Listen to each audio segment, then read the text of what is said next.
Bum, bum, bum, bum, bum, bum, bum.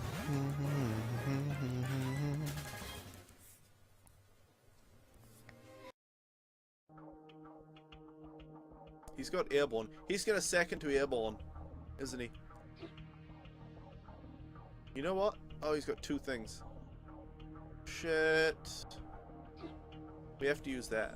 I hate to use that right now, but he's just gonna second to airborne and one-shot me. Like, he's gonna get 84 damage on one airborne. Oh, watch him, watch him. Watch him buff this airborne. Watch him buff the shit out of this airborne. Ha ha! Bye-bye! Nice airborne, 73 damage! Oh! Sorry! Terribly sorry. Oh, so sorry. Not sorry. Not sorry, though. So sorry, but I'm not sorry. Oh, God. Ha ha! Yes! Ha ha ha ha! You just, fuck this! Concede. That's it. Ha ha! Yes. Oh, man. A giant black hole is hurtling towards Dusttown, and you are the only thing in the entire universe that can save them. But you'll have to grow from a speck of dust to an asteroid, a planet, a star, to something large enough to defeat the black hole. Because in this game, like no other, it all revolves around you.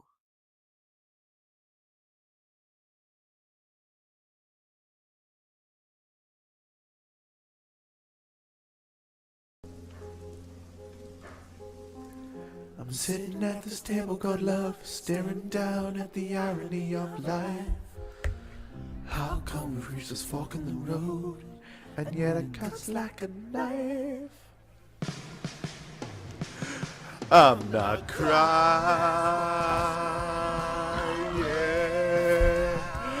I'm not crying.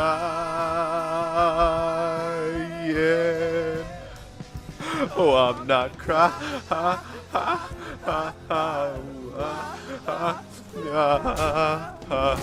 Yeah.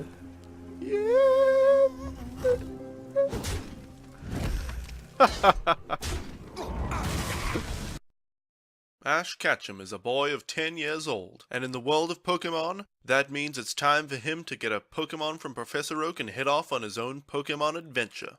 Ash has chosen Charmander, a difficult Pokemon to raise. His childhood rival Gary chose Squirtle, and they've already had their first battle, in which Ash was victorious. Ash has already captured many new Pokemon, and now he's ready to face the first gym leader, Brock of Pewter City. You don't stand a chance against me. I'm gonna get my first gym badge. What? It's a Geodude. Come on out, Ace! Ace, hit him with your sand attack. Great work, Ace. His accuracy has been decreased. Hit him with another sand attack. Come on, Ace, another sand attack. Yes, he's starting to miss. Hit him with a final sand attack. Yeah, he can't hit us anymore. Now we'll switch in Cannabissel. Come on, Cannabissel, it's your turn. Oh no, he hit you with a tackle. Come on, use your Poison Sting. It missed. Oh no, we missed again. Oh no, Cannabissel. You'll pay for this, Brock. Come on out, Jay. You can do it, Jay. Great work, a critical hit. He really felt that one. Alright, another tackle attack. His defense is up, but we can do it. Hit him with another tackle attack. And another tackle attack. Another tackle. Tackle attack. We'll get him eventually. Alright, Jay, finish him off with tackle. Great work! We did it! With the power of friendship! Alright, and Onyx, we can do it! Go, Ace! Come on, Ace, use sand attack! Great work, Ace, you got him with the sand attack. Here, have a potion so you can last longer in the battle. Now, hit him with another sand attack. Nice work. One more should do the trick. Go sand attack. Alright, time to use Gust. Great work, Ace. Hit him again. Come on, Ace, another gust! You're really getting him there, Ace. Hit him with another gust attack. And another gust attack. And another gust attack. We're getting him. One of these days, he's gonna go down. Alright, Ace, you're exhausted. It's Tommy's turn. Alright, let's use Tail Whip to lower his defenses. Use it again, Tommy. Alright, hit him with Quick Attack. Nice work, Tommy. That was at least 3 times as much damage as last time. Again, Quick Attack. Come on, Tommy, we're almost there. Another Quick Attack. Yeah, we did it! We did it, team! With the power of friendship and teamwork, we overcame the gym leader, Brock! Huh, you never stood a chance, Brock. Alright. The stream is live, and welcome, everyone, to the stream. Hello, Froggy, listening in at work, and anyone else who might be here already. It's time to play some Pkmn Fuligin. So let's get into it. Computer transition to main. Oh, it seems I forgot to... Why the heck are my voice commands not working properly? Computer transition to main. There we go. Amazing, and managed to do it. Alright. Clickety click, clickety clack. Is it going to work? I've got a black screen on the emulator, which is a good sign. Well, this is going spectacularly already. Just marvelously. Let's see.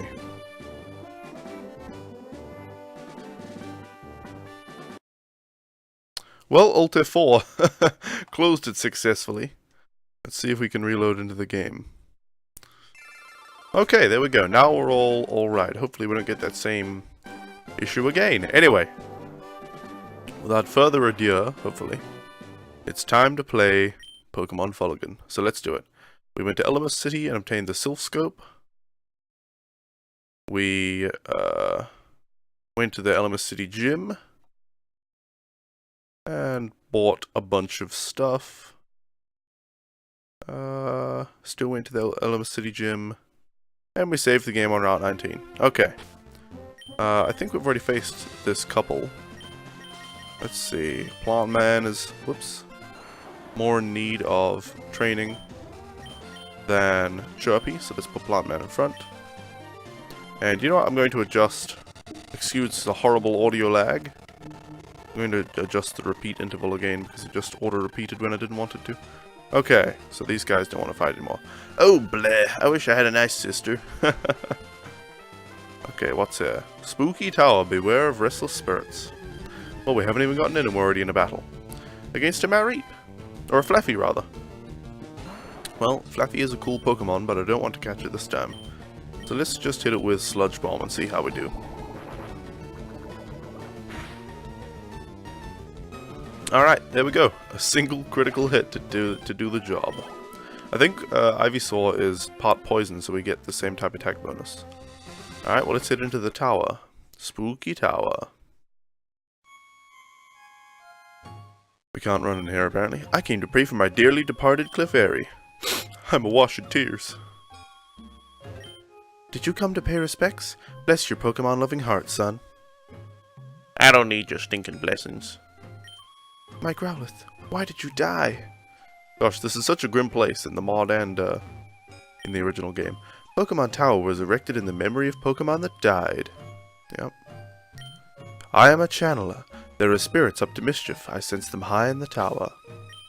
Now, against Ghost-type Pokemon, we want somebody with a Dark-type move. Fivel has a move, right? Pursuit or something? Pursuit, yeah. Wait, do we want Dark against Ghost? No, we want Ghost against Ghost. Psychic against the poison part of Ghost. I think Chives has, obviously, a Psychic type move for the Ghastlies and Haunters. Yeah. But, I mean, Plant Man can just put them to sleep. And use Sludge Bomb and Razor Leaf. Neither of those would be good against Ghastly Haunter Gengar, though. Chirpy is probably worthless for this place. Yep, just normal flying moves. Aku, what does he have? He's not bad. He could contend with these Pokemon. And how about Lily? Lily has a ghost type move, Astonish. So actually, Lily would be the only one with a super effective move. Let's put her in front for now. And we'll just see how we fare. Okay. Check down this way first. Well, already this isn't a copy-paste of the actual Pokemon Tower from the game. It's got a little bit of a maze-like beginning. There could be a secret item up there, but I can't be bothered with that. Okay, let's see if this woman wants to fight. Even we could not identify the wayward ghosts. A Silphscope might be able to unmask them. No kidding, I just happen to have one. Okay. I want to fight all of the trainers and get the maximum amount of XP that we can get. Let's go and grab this item first. Alright, our first battle in the spooky tower. It's a Ghastly, alright. So, Lily, let's hit it with... We'll put Astonish into the first slot. Hit it with Astonish. Well, that was easy. A critical hit takes care of it in one hit. Easy peasy. What do we get? One escape rope. Alright, that's not so bad. That's not so bad. Kwa! Alright. These channelers. Oh, these channelers. Alright, let's hit her Ghastly with Astonish. Almost a one-shot and a flinch. Brilliant. Finish it off.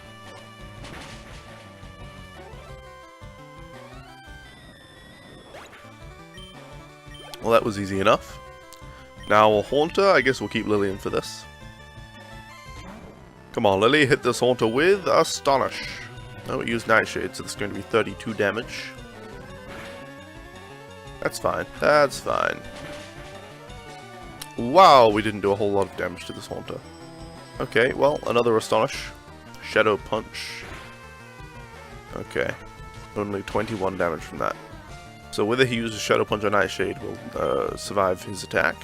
Unless it gets a critical, then we could... Nope. There we go. And Lily takes care of the Haunter as well. Okay, almost leveled up too. What am I doing? Alright, well, we already need to shift Lily from the first slot. So let's put Aku in front.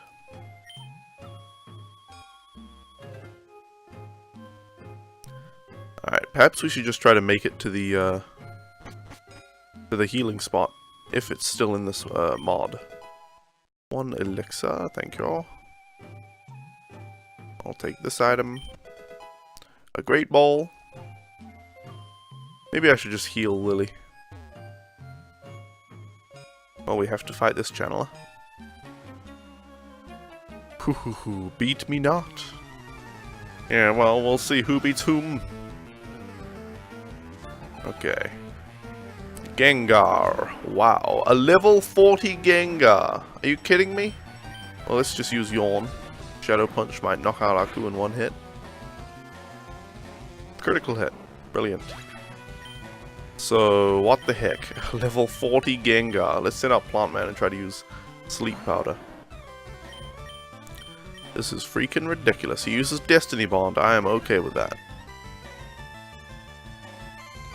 I am 100% okay with that move. Okay, come on. Sleep Powder.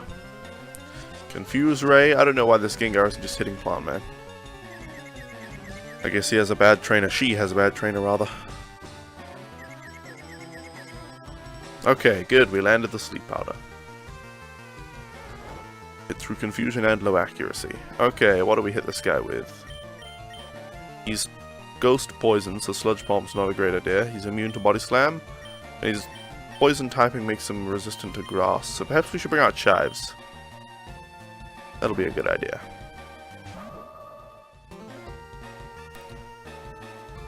Alright, Gengar stayed asleep. Now, let's hit him with Psychic. Oh, Gengar woke up, and Shadow Punch will defeat Chives in one hit. Oh, it didn't! Oh, Chives, you beast. What a boss. Oh, yeah. One shot from Chives. Damn. Chives is the man. Plant Man levels up. I wonder if Ivysaur evolves to Venusaur evolves to Ivysaur at level 32. Huh? Who? What? Yes, here we go. Plant Man is evolving.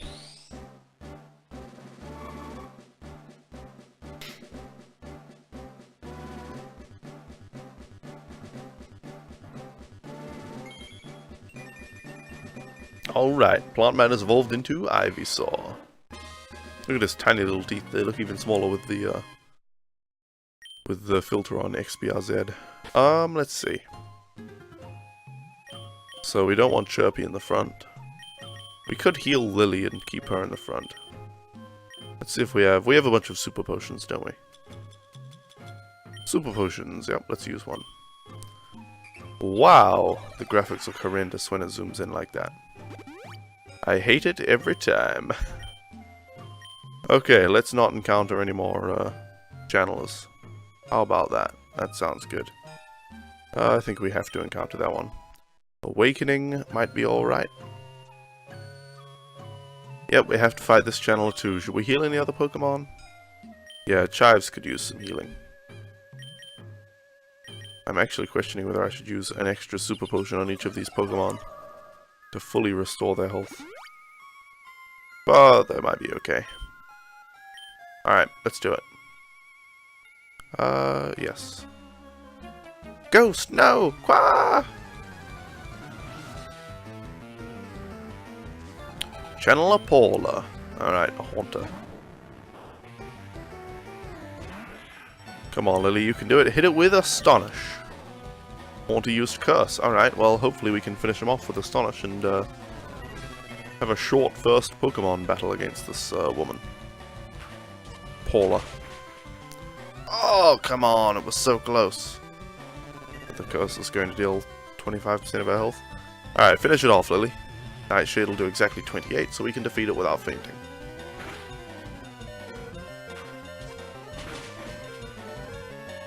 Good, good, good. Alright, level 34 for Lily. I wonder when she evolves into Mexican stereotype. Goodness gracious, listen to my voice. Don't listen to it actually, it sounds horrible right now. Let's send in Plant Man.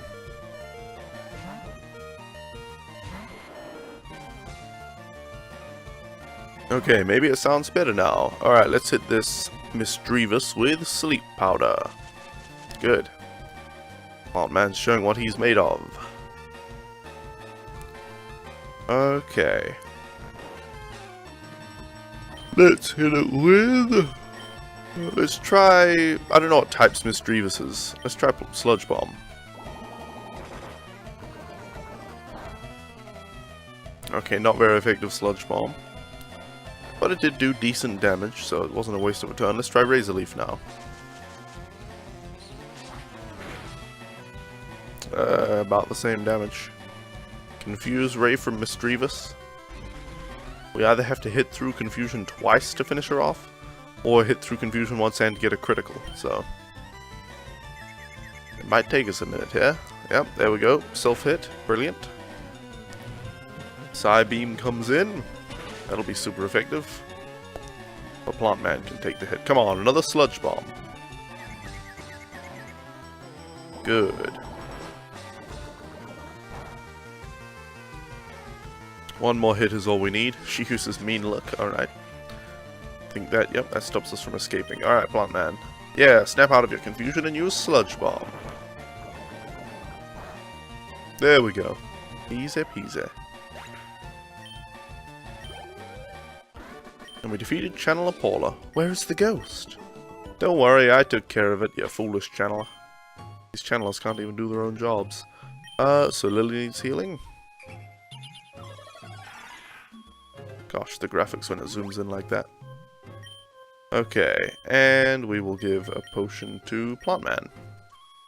Good gravy, those graphics. Hideous.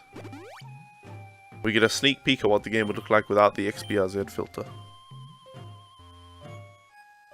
Okay, when it zooms in like that to give our Pokemon items. There's the healing pad thingamabob.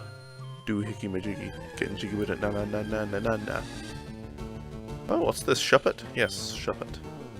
Oh, Lily should be able to take care of this in one hit. Use Astonish. We're almost out of Astonish PP, but that's alright. You know what I just realized? I forgot to shave this morning, so I have a prickle chin. Okay, well, let's grab this. A nugget. Oh, we have to go down here. Whoops. I went back up.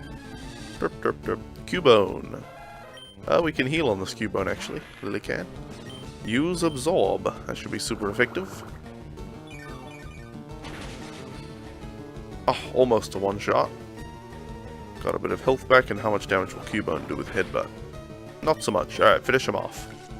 So that was a little heal we got from this battle. It's good. That is good.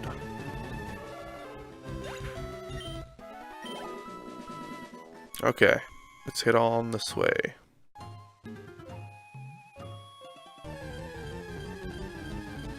Another random encounter, Ghastly. Alright, Lily should be able to take care of this in one hit. Let's use Astonish. There we go. Good. As if we needed the critical hit. Alright. Let's just try to get past this channeler. Good. And we have to fight this channeler. Give me your all. Looks like we'll have to face at least one more channeler to get into the healing pit thingy area. Alright, a Haunter. Level 33. Lily might have some trouble against this. Let's try Astonish. Confuse Ray comes in. Yep. Yep. Dear oh dear. And Lily hits herself. Brilliant. Alright, come on Lily. Astonish. Astonish this Haunter. Shadow Punch does a bit of damage, and good, Lily actually manages to use Astonish. Come on, Lily. Shadow Punch deals 25 damage, so another Shadow Punch will knock out Lily, so let's try a Super Potion. That'll keep us alive long enough, unless this Haunter gets a critical hit. Okay, come on Lily, Astonish. Another Shadow Punch coming in, and it wasn't a critical. Good. So that's Haunter taken care of. It would have done more damage if he had been using Nightshade, but oh well. Sableye. Okay, we need to switch. Let's bring in Plant Man. Come on, Plant Man. Come on, I believe in you. Hit this Sableye with Sleep Powder. Sableye used Fake Out. Brilliant. Did about 0 damage, so... Fake Out is just such a garbage move. I mean, well... Maybe if you had it on like Eradicate or a Marchamp or something with gigantic biceps. You know. Then you could do decent damage with it, but otherwise it's pointless. Let's try Razor Leaf first. We get same type attack bonus on Razor Leaf and Sludge Bomb, but I think Razor Leaf has a bit more damage. Okay, well, critical Razor Leaf will take out the Sableye in a single hit. There you go. It's as easy as that. Gasp, she says. We need to heal up Lily. I think we can just say heal Lily rather than heal up. Okay, 1 Super Potion. And 2 Super Potions. Good. Now let's fight this last channeler. Zombies! Yeah, you are the zombie, I think. Speaking of zombies, if you haven't seen the movie Warm Bodies, that is the best zombie movie there is. In my opinion. It may not be for everybody, especially if you're like, you know, a hardcore zombie movie fan and you really love the horror of a zombie movie. But Warm Bodies is like a romantic movie. what would you call it? I don't know. There's a little bit of drama. There's a little bit of comedy. There's a decent amount of romance. I don't know. I don't think you would classify it as a romantic comedy, though. More like just a romance movie. But it's a good movie, and it's a zombie movie.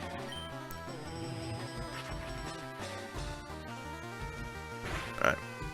Nightshade does quite a bit of damage. If we don't hit ourselves in confusion here... Oh, come on, Lily. I think we're going to just have to let Lily faint here. Unfortunately. Oh well, poor Lily. Let's bring out Chives. Chives could obliterate this Haunter in one hit. But he's already hurt, so it'll be... She's already hurt, so it'll be no problem for Chives. Use Psychic.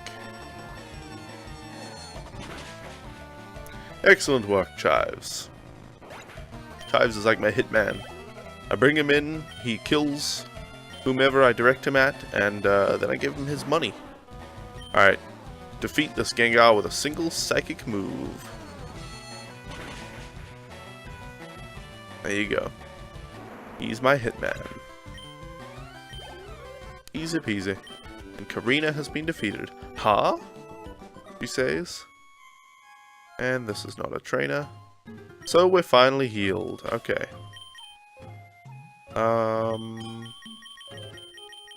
Lily's getting all the levels here. But I guess that's okay, because she's, you know, close-ish to evolving, and she's not as strong as Chives, you know, so she needs the levels more. These other Pokemon just aren't very good against the Pokemon that we're fighting in here, so I think what we'll do is we'll switch it up like this. And that'll be fine. So let's pick up this item. Cleanse Tag, okay. What does Cleanse Tag do? I've forgotten. I'll take a look, I'm just, there was like one speck on my monitor, so I grabbed my little microfiber cloth and I wiped it off. Cleanse Tag, where are you? An item to be held by a Pokemon. It repels wild Pokemon if the holder is first in the party. Oh. Yes, please. Give me the Cleanse Tag. I had no idea this item existed. You shall join us. No, I shall not. No, actually, I shall not. Alright, a Ghastly. That should be no problem for Lily. Use Astonish. Alright, that was easy. As I predicted. Okay, another Ghastly. Go right ahead. Level 23 now, it's leveled up. As compared to her former Ghastly, or previous Ghastly. But this one takes a single hit and faints as well. Another Ghastly. This channeler is really imaginative. Let's hit it with Astonish. Oh, come on! Come on, Lily, you can't take it well. Never mind. I was going to say she couldn't take out a Ghastly in one hit, but then it cursed itself, just whacked a nail into its own head and finished itself off. That does mean we'll have to switch Lily out, though, lest she be hit by the ongoing curse. Another Ghastly. Alright, let's bring in... You know what, let's bring in Aku. Let's give Aku another chance. Because he only got to face a level 40 Gengar, and he understandably lost against that. So Aku, try your... Rock Throw attack. Let's see how that does. Curse comes in and half hits the Ghastly.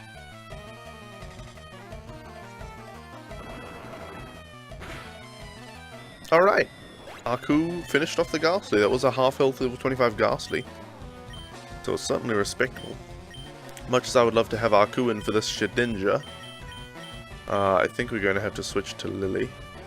You know, let's switch to Plant Man and try to use Sleep Powder and then switch back to Aku so we can use Rock Throw. That'll be good. Because Shedinja is part flying, I think. Doesn't it have awesome evasion or something? I don't know. Well, it's asleep now. Doesn't Shedinja have... No, okay. I was thinking, when you get a Shedinja, you also get this, other... Wait, maybe it is the Shedinja. There's some Pokemon where if you have it in your party, and you have an open slot in your party, when it evolves, it'll make 2 Pokemon instead of just 1. And one of them is like a 1 health Pokemon that's part ghost. And it's supposed to signify, you know, a dead Pokemon. Maybe that was it. Maybe Shedinja was it. Alright, but we defeated it easily. What a nightmare. I don't know if Shedinja or whether that's the, if that is the Pokemon, I don't know whether Shedinja is actually a good Pokemon or what, but it's certainly a cool Pokemon. Oh, we don't have Lily in the front of our party anymore. Wait, yes we do. Why didn't it stop? Why didn't the Cleanse Tag stop this Ghastly from fighting us?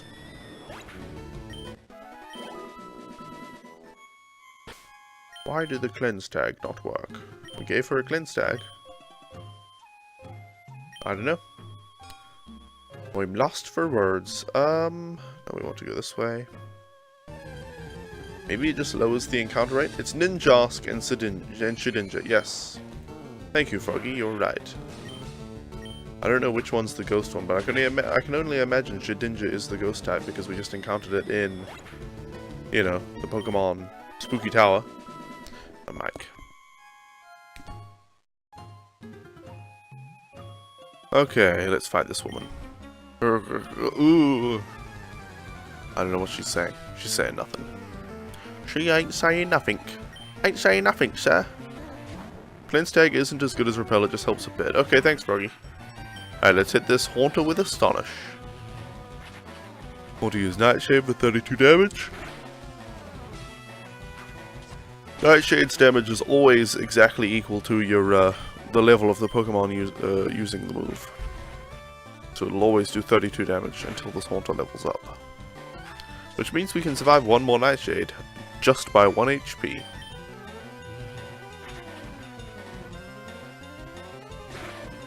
Alright, good work, Lily. I don't think Nightshade is capable of critical hitting either. Alright. Miss Drevis will obviously have to switch to...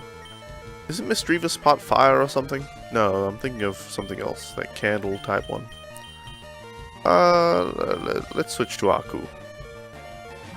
Let's see how Aku fares against this Miss Drevis. We'll first use a Yawn, just to guarantee that it goes to sleep.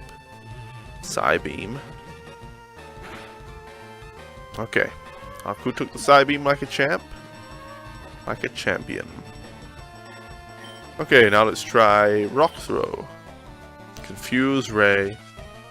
Just before it falls to sleep, manages to confuse us. Brilliant. Excellent. Okay. Rock Throw lands. Excellent, excellent. Wow, it did no damage. Wow. Okay, well, let's try Ember. I really want Aku to evolve to Magcargo. Well, we didn't hit with the Ember. Come on, Aku. I'm going to turn off the light. I'm quite tired, and I don't know. I don't know if I'm a little bit sick, or if it's allergies, or if it's just being up early.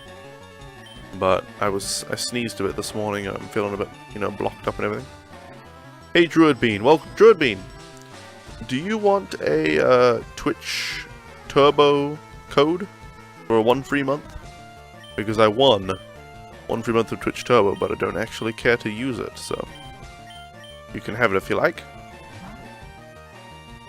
And welcome anyway, Druid Bean. How are you doing? Alright, Misdreavus is still asleep, so let's hit it with Psychic. And that should just take care of the Misdreavus easily. So, oh, what's his face is not so good. Right here. Aku is not very good against this Pokemon Dusclops. I guess Chives will be good for Dusclops. Sure, you'd give it a try? Alright. Please send me a PM, Druid Bean. Just send me a PM and, like, just mention the Twitch Turbo code in it, just so I remember after the stream to give it to you. You do? Your cats woke you up? Well, that's unfortunate. You do okay? You're doing okay? Alright, no worries. Your cats woke you up. Oh, well. Ooh, unless you wanted your cats to wake you up. I don't know if you're working today. I don't know if you're in America. Are you in America? I don't know. Or in, whichever hemisphere of the world. Or set of time zones. But it's Sunday here in America.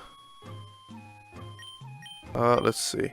Actually, it would still be Sunday, or maybe it'd just be like midnight in New Zealand. Yeah, it'd be like half an hour into Monday, so must be Sunday where you are. You're off today, there you go. I figured. We'll keep Lily in front, I guess. We'll just go and heal on this cleansing station. Excellent. You know what your cats were like? Druid Bean, Ultimate on Streamer's on, you have to get up! I know it's your day off, but he's streaming! As I've trained your cats to wake you up when I'm live. Muhahaha.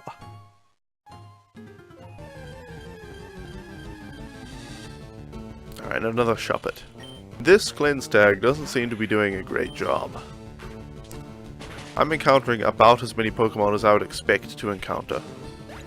But hey, maybe I would be encountering more Pokemon than expected if I didn't have the cleanse tag. Oh, come on, see, we didn't even... Ah, what is this? Duskull, that's right. You did think that when you woke up, to be honest? That I might have trained your cats? Disable, alright. You disable my Astonish, I'll just finish you off with Absorb anyway.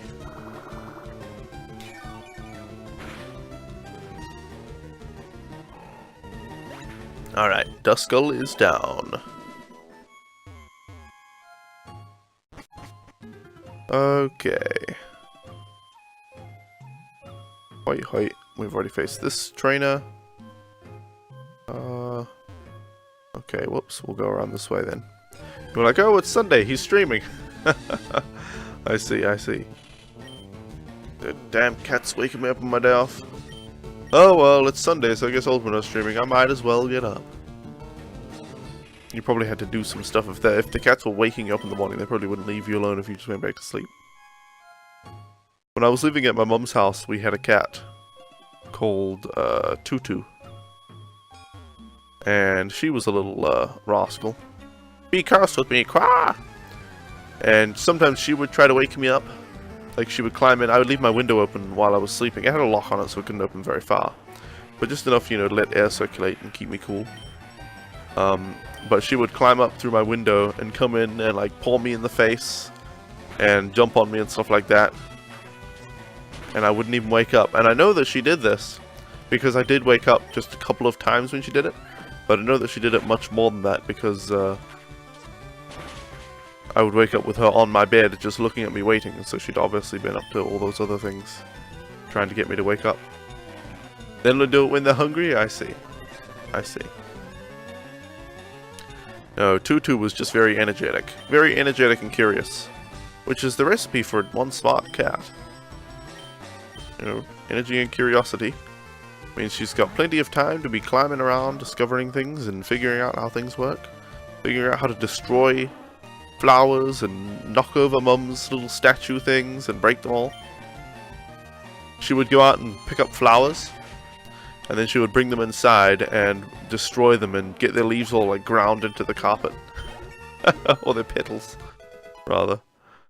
Oh, she was funny. She was funny. What?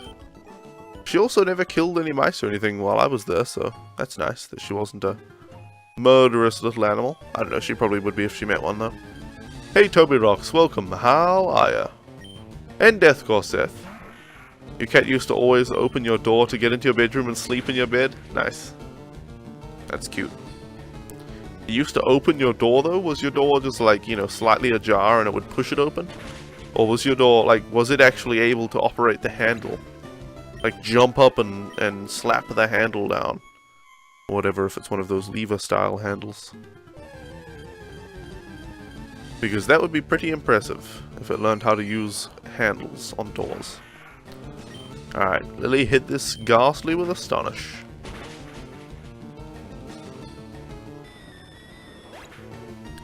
Excellent, excellent. Level 36 for Lily. Surely she'll evolve soon. How is everyone? Well, I'm pretty good, Tobyrox. Thank you very much. Pretty good indeed. Just yesterday, Froggy and I were able to spend our Christmas present from my father-in-law. He gave us a bunch of money at JCPenney. So we got me some new pants, So I now have 2 pairs of pants for the cold weather, and a couple of new shirts as well. You know how I like my meme shirts? I'll show you this shirt at some point, maybe during the stream. But it's got a picture of Goku as a Super Saiyan, and it says, "Just saying." When I saw it, I went, "Hey-oh!" because it's a pretty great pun. And I also got an Avatar: The Last Airbender shirt, which is pretty cool. And we got a blender, and we got like a pocket juice thingamabob, which is basically just a battery bank. So Froggy can charge her phone while she's at work, and her earbuds if she needs to. So that's useful for her. And we got her some clothes as well. So yeah, and we got, I mentioned the blender, didn't I? We got a blender. We can blend things now. We've both been wanting to make fruit smoothies. It was closed, but she would jump on the handle. Damn, that's an intelligent cat. 2 pants, lol, you need more? No, not in Texas, Toby Rocks. Most days of winter I can just wear shorts anyway, here in Texas. But it's nice to have actual pants, or, you know, or the super cold days. And both of my pairs of pants are pretty nice. One of them is kind of cheaper and probably less attractive, but very comfortable. They have like a bit of elastic around the ankles and stuff to trap in all that heat to keep me super warm. So those are my, you know, super warmth pants. And the ones I'm wearing right now are a bit more formal, but they still have zip-up pockets, like extra pockets that I like. I always love extra pockets, and they're still quite warm and everything. So yeah, it's good. It's good. You need more pants? Most of your pants no longer fit after your surgery? That sucks, Death Corsair. That sucks. Alright, we haven't fought this woman. Oh, instead of fought, I was going to say fitten. I haven't fit in this woman yet. Wow.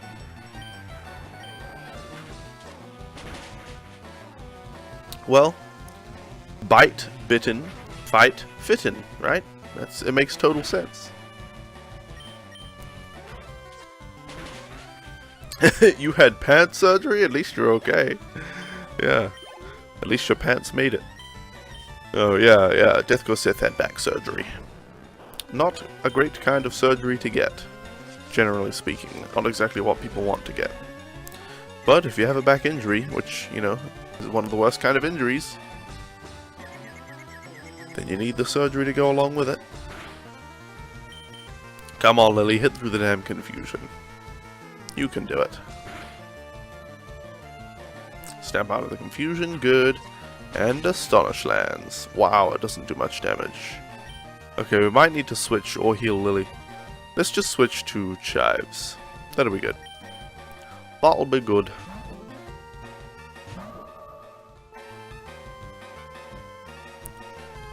By the way, guys, yesterday something arrived in the mail, and it's nothing too major or special or particularly fun or anything like that, but it's just a DisplayPort to HDMI adapter. Because basically, much as I love AMD graphics cards, and I have an R9 280X in my computer, and it's a bit of a beast, you know, very efficient card for the price. But it does have an issue, and AMD graphics cards have an issue for a long time, where you can only run 2 monitors out of HDMI or DVI. You can't run 3. And to run the 3rd monitor, you have to either, well, you can have 3 of the exact same model of monitor. If you have 3 of the exact same monitor, then you can run 3 off of HDMI/DVI, and that'll be fine. But if you don't have 3 of the exact same monitor, you're going to need to run 1 off of DisplayPort. And since none of my monitors are DisplayPort monitors, I had to get a DisplayPort to DVI, a DisplayPort to HDMI adapter to run all 3 monitors off of my graphics card. Previously, I was running my 3rd monitor on my integrated graphics chip inside my CPU, so it was plugged into my motherboard by HDMI. And that's fine, except that if I basically do anything on that monitor, I don't know if it interferes with the CPU performance, or if just running dual graphics cards effectively, and from different manufacturers, one AMD graphics card and one Intel integrated graphics chip. whatever it was, if I just ran like YouTube videos or Twitch live streams or anything like that up on the TV, which is plugged into my motherboard, whatever was on my main monitor or my secondary monitor plugged into my graphics card would be all laggy and jittery, like just a bad frame rate. Even though it would report a good frame rate, it would look like 15 FPS. So even playing Hearthstone was like, ugh, ah. So I got a fair quality of life improvement just by getting this DisplayPort to HDMI adapter. Now all my monitors are plugged into my graphics card directly instead of the one into the motherboard. And we're away laughing. I've actually got. Now, okay, well, something else. Well, anyway, okay, so the performance in Hearthstone is better. Now I can run it at 60 FPS, no problem, while running a stream or YouTube videos on my other monitor. Which is, you know, that should be normal to be able to do that. Anyway. A secondary benefit of doing this is that now I can put up my YouTube videos during the break up on my TV, which was previously plugged into my motherboard, and capture it with OBS, because for whatever reason, OBS can't capture things if they're on a different graphics card. So OBS has problems with SLI or Crossfire, which is what AMD or Intel use to use two graphics cards to process things. And obviously it also had problems capturing anything on my third monitor, which was plugged into the iGPU. But now, I can just leave my YouTube videos up instead of having to tab around and fix the capture of them every time I stream. Yeah, now I can just leave them up on the TV. And she's bloody golden, mate. Bloody golden, mate. Alright, Cubone. Let's just hit it with Absorb. Why not? We should be able to one-shot this guy. There you go. Easy peasy. Easy peasy. Oh guys, I have a very sad announcement. There's a very sad and shameful thing I have to report to you. Yesterday, Froggy and I played our daily game of Adventure Time Card Wars. And she beat me.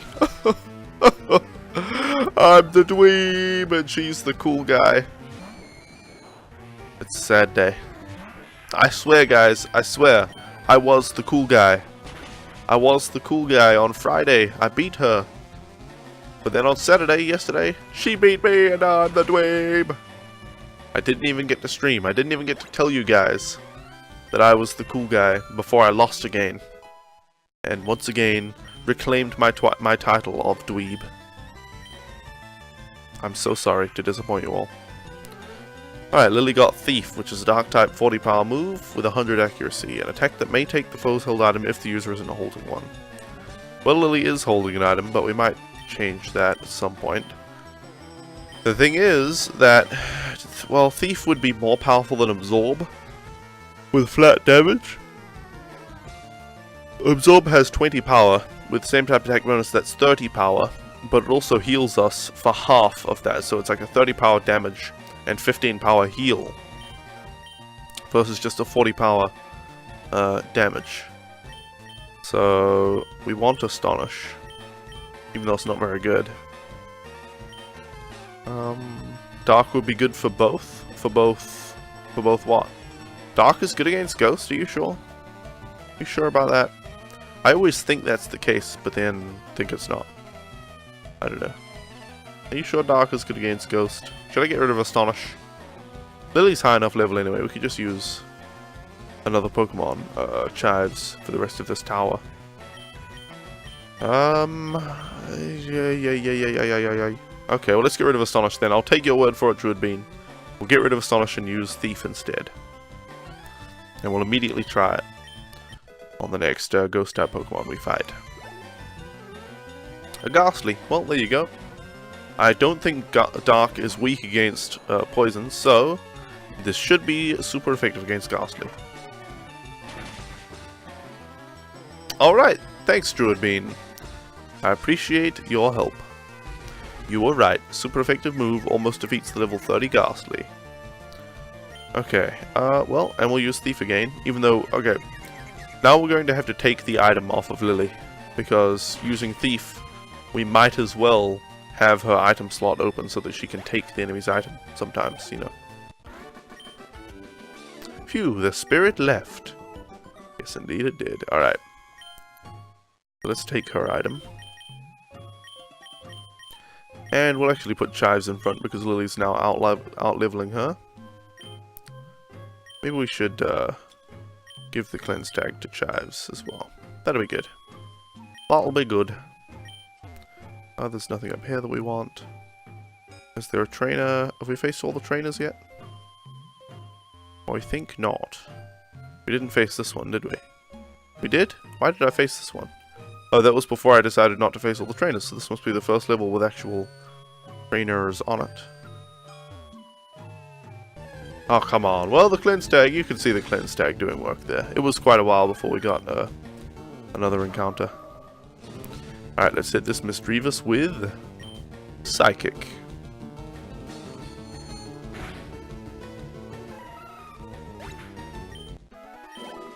By the way, guys, there's this great fun game called Serious Sam. And I own all of the Serious Sam games. The first encounter, the second encounter, in normal and HD. Serious Sam 2, Serious Sam 3, Serious Sam the Random Encounter, Serious Sam Triple D. I don't know, maybe there are other Serious Sam games, and I probably own them too. And I'm a big fan of Serious Sam. And the main reason I'm a big fan of Serious Sam is because one of the first LAN parties that my friends and I ever had, we all got there, and we had Serious Sam already set up. We were planning on playing Serious Sam as the first game for the LAN party. The first and second encounters. And we all got there, we set up our computers. You know, it takes like an hour for everybody to get there properly and set up all their computers, and everybody gets connected to the network and everything. But we're all having fun, and a couple of people just play games on the side, you know, idly waiting for everybody to get ready and all that kind of stuff. But we finally were all ready, and we started up Serious Sam. And we just played the shit out of Serious Sam. We played all the way through the first encounter, and then all the way through the second encounter, non-stop. Just non-stop. And it was a total blast. Okay, and if you don't know the Serious Sam games, basically they're just bullet storm games. You run through the levels, blasting enemies left and right, and you find all sorts of secrets everywhere. In the first level of Serious Sam, the first encounter, you can get a rocket launcher and a bunch of armor. So you could start with just the single pistol if you want, but if you're savvy enough, you can very quickly get a rocket launcher right away, like before almost fighting anything. Which is what I did. I started playing the game again the other day. But we did that at the LAN party. We found all the secrets. We all had rocket launchers and all sorts of crazy weapons, and we were just obliterating everything, blasting through. You end up getting a cannon. You hold a cannon in your hands and you fire cannonballs at things. And so we were having a riot of a time. It took us like 4 or 5 hours to play all the way through the first and second encounters, so not very long. Hey Nexus Primordial, yes, I remember you. Welcome. How are ya? Yeah, it didn't take us very long to play through the Serious Sam games, but the time flew even then. And it was an absolute blast, and it's, you know, a very fond memory amongst all of us, I think, who were at that LAN party. And so I was like, you know what, I'm going to pick up Serious Sam game. I already own it on Steam, I might as well just install it and play it a bit. And so I installed it the other day, and I played it 2 days ago, and I played just the first level. And I was like, hey, that wasn't so bad. It was super stressful, but it wasn't so bad. And then the next day I played the second level, and I was stressed to shit playing it. It was so stressful. Oh, terrible. And I was like, yeah, alright, I can make it through this, though. I can make it through this. And so yesterday I played the third level of Serious Sam, the first encounter.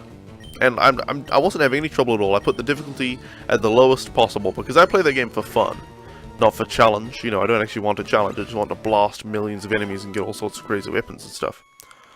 But, yeah, I put it on the easiest difficulty. I was blasting through the third level, and even though I only died to, like, this boulder trap thing that they set up, none of the enemies did, like, any damage to me at all. It was easy peasy.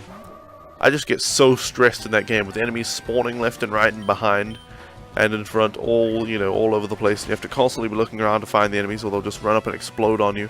Stuff like that. I can't play that game alone. Cannot do it.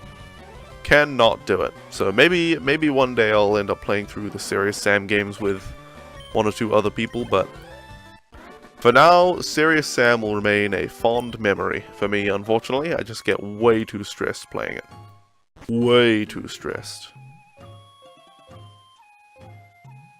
Even so, my my memories of that game are not spoiled in any way by my stressful experience. So it's not so bad. But yeah, super stressful. Alright, Shuppet, alright. That's enough of you. Come on now, Chives. Show this Shuppet who's boss. There we go. Easy peasy.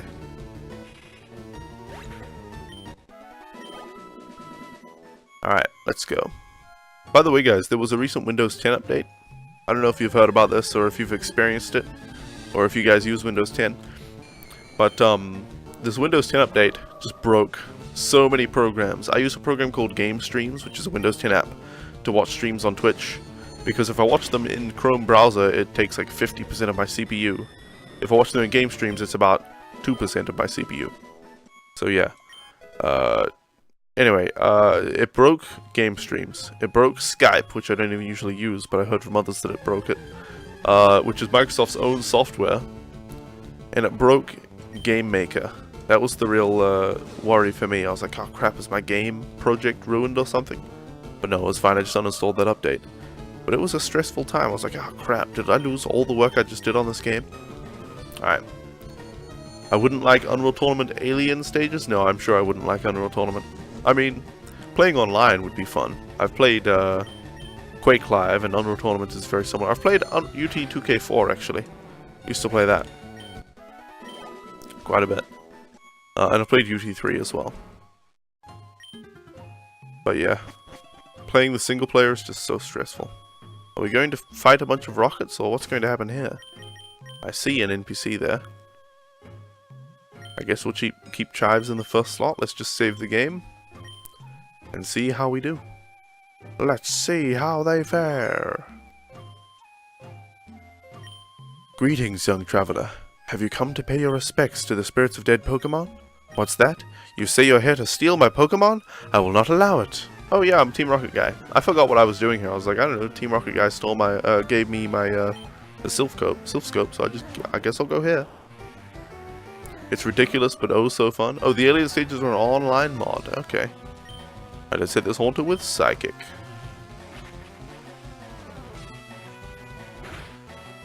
Okay, Nightshade just did 36 damage. That's fine, that's fine. That's fine. Because we one-shot the Haunter. Okay, who's next? Gengar. Well, we'll keep Chives in for that.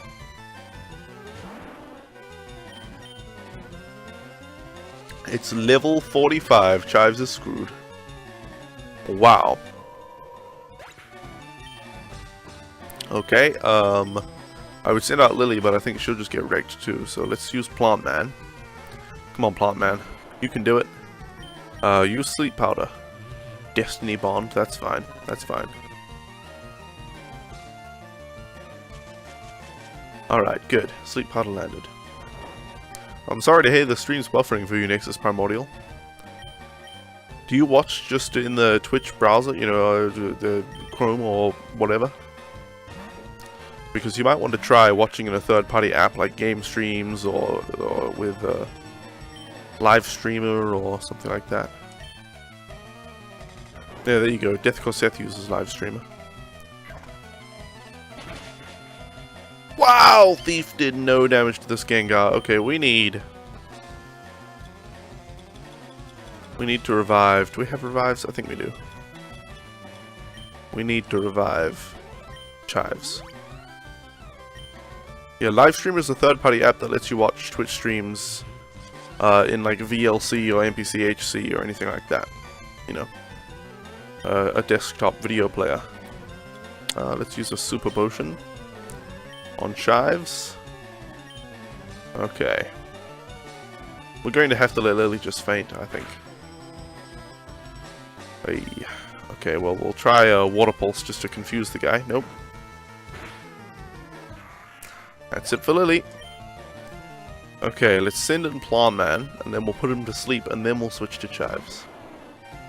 Okay, use Sleep Powder. Yeah, watching our browser is horribly laggy? Yeah. The thing is, guys, on Twitch, every single stream gets served from the San Francisco Twitch server. And then if you get enough viewers, your stream will get distributed to more servers.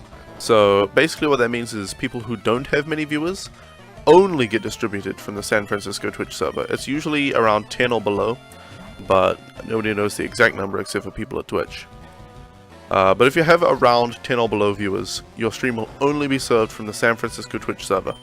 Which means if any one of your viewers has a bad connection to the San Francisco server, even if their internet, like Death Corset's, is 200 megabits per second, you know, what is that? 100 times as good as you need, is 100 times as much bandwidth as you need to watch my stream.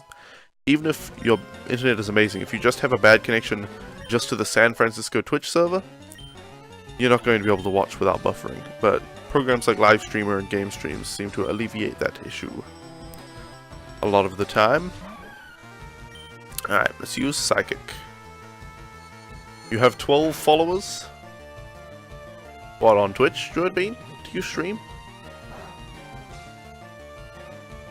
I don't know what you're saying. It's random. Oh good, I have 12 followers. You're playing an MMO and you have a bunch of people on your team or something? Oh, did I say followers? I meant viewers, sorry. Sorry, I meant viewers. So that's what you were commenting on. I meant viewers, guys, not followers. My mistake. Just a slip of the tongue. Alright, Psychic on the Sableye. Wow! Oh, Psychic doesn't affect Sableye? Is he Dark type? Is Dark immune to Psychic? That might be the case. And we don't have anything else to use on him, so we'll send in Aku.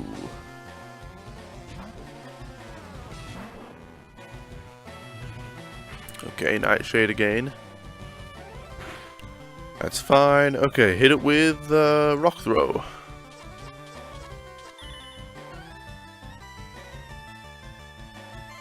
Wow, we missed. Brilliant. Come on, Aku, come on. Well, they would show up. Oh, you mean those 12 people would show up. Jolly good, jolly good. Looks like we're not doing very much damage to the Sableye, so we better put him to sleep. Okay, Yawn is going to land, but Aku might faint, so we'd better heal him. If the Sableye uses Nightshade, Aku will faint, so let's just use a Super Potion on Aku. And I'm getting a bit warm, so I'm going to take off my sweater here.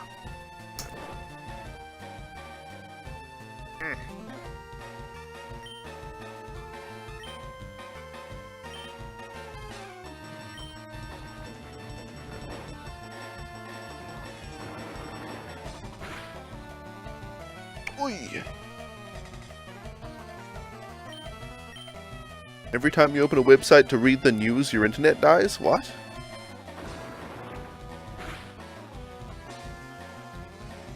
Alright, come on, Aku. Finish this Sableye off. Probably should have used Ember to finish it off because it's more accurate. Well, we flinched anyway, so let's switch to Ember. I'm right, Dark is immune to Psychic, yes. Yes, indeed. There we go, Aku defeated Sableye. How could this be? Fine, take my Sableye. I pray to God that your life ends in eternal suffering. Hey, we got a Sableye. Alright, nicknames for a male Sableye, guys. Nicknames for a male Sableye. Stolen from a channeler. Because we're a member of Team Rocket.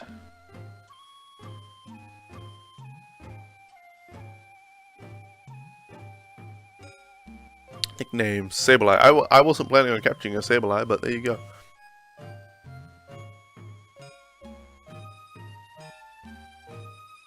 It's a regional news website, but it's so bad that it kills your net. Dear oh dear. Go on, nickname suggestions. Nicknames for a male Sableye. Did I say female before? Because I meant male. I don't know. What would I name a Sableye? They turn YouTube vids into their own video thingy, which makes it stutter horribly. Oh, so they re-upload YouTube videos onto their own servers and use a different video player instead of just embedding the YouTube video. Name it Gemini? Gemini is a good one. Gemini is a good one for Sableye. Oh, and Gem in I. Gemini is what we're going to do. Oh yeah, for Sableye. Gemini. It's kind of literal and figurative in that because it has a gem in its head, doesn't it? I think it did. It was placed in box 1. Oh, I don't want to look for Sableye. But I guess we're done in here. There's nothing else to do up here. So we can just use an escape rope to leave. Right? We don't have to do anything else.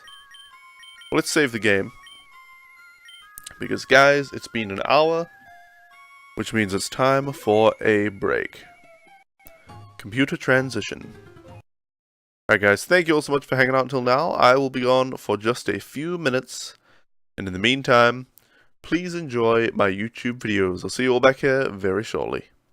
Computer start break. There we go, I can rest. Ah! Jesus Christ. Woo. Woo. Okay, die now. Okay, holy crap. Woo. I think that might be a stream highlight, the big fright I got there. Jesus. Ugh. Blah. Ah. Go. Go. Oh, close. Go. Go. Then up there, go.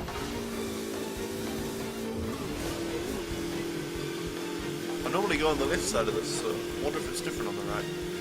At all. Kind of is. Kind of is. Ooh, a nice jump there. Ooh, the same kind of jump there. Grinding. This is actually Tony Hawk's Pro Driver 2. Damn. Kingdom Box is a crossover between Disney and Square. Disney were the developers of the games. They incorporated characters from Square's games such as Final Fantasy X, Final Fantasy VIII, and Final Fantasy X. Kingdom Box is the heartfelt tale of Sora, who lost his dog, Pluto. Throughout the journey, Sora almost finds Pluto, but Pluto is always being taken one step further away from him. Along the way, he meets his friends, Clayton, Hades, Captain Jack Sparrow, and many others. In order to find Pluto, Sora must first find King Mickey, who is hiding behind a ginormous door that requires 2 keys to open. Luckily, the first key was in Sora's hand the whole time, and King Mickey has the second one. With the help of the only black man in the game, Sora manages to open the door and free King Mickey so that Mickey may help Sora find Pluto. As Sora journeys through the world, he must defeat all the evil oppressors of Pluto, such as Winnie the Pooh, Hercules, Jasmine, and Pinocchio. Sora faces many trials in his quest to save his pet dog Pluto. 2 of the most terrifying of these trials were taming a dragon and fighting a ghost. Sora's closest ally throughout this adventure is Rikimaru, who, wielding his ninja blade, manages to fight off Donald and Goofy and help Sora in the final part of his journey. In the end, Sora is reunited with Pluto, and they all lived happily ever after.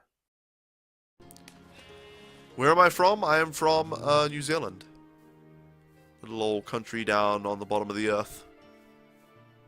We have to have everything tied down here, or we call it tied up, because since the earth is a sphere and gravity pulls down, I'll do a diagram for you guys. Let me dig in.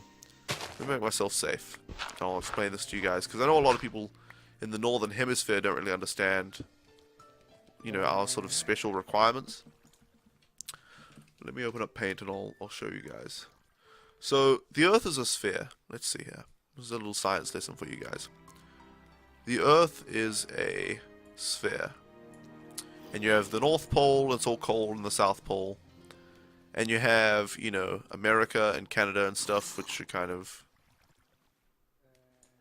like that. So they're kind of on the top. So you're fine up there. And you have, like, Europe. Is Europe over here? It's kind of massive place. And then, you know, there's other places over here. I don't know how the Earth looks. Whatever. But New Zealand is way down here. With this tiny little island down here. Well, 2 islands. And then there's like Australia is there.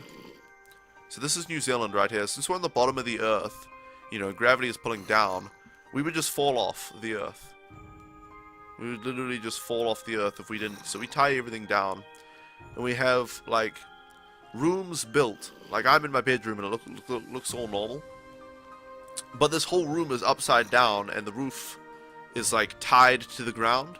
So the roof is, it's like a normal room. Like, I've got everything on the ground, or the floor, but the floor is, so there's, like, you know, a stick, a rope, and then the house is hanging like this. All our houses hang from the earth like that. So, you know, inside everything is normal. So use a little thing. Inside you just have, you know, tables and stuff on the ground because gravity's pulling that way. But we have to tie them by the roof to the earth to stay on. Otherwise it'll all fall off. So, you know, we've just got to deal with some things here in New Zealand. Alright. I am back, and welcome back everybody to the stream. I'll be just a moment as I rejigamy my thingamies. There we go. And I do this. Okay. Computer transition to main. Alright guys. For those of you who stuck around during the break, you get to see the glory.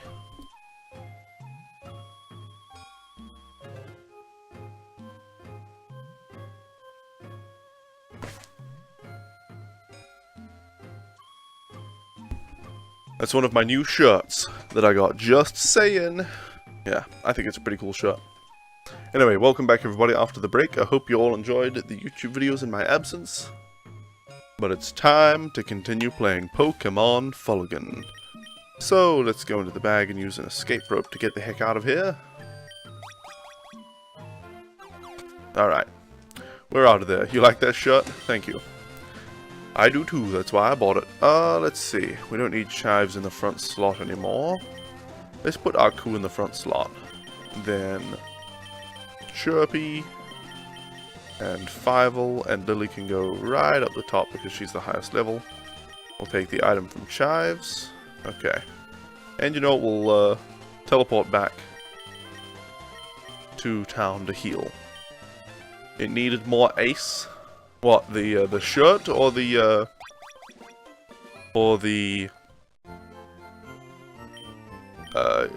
break time? Probably the break time, I'd imagine.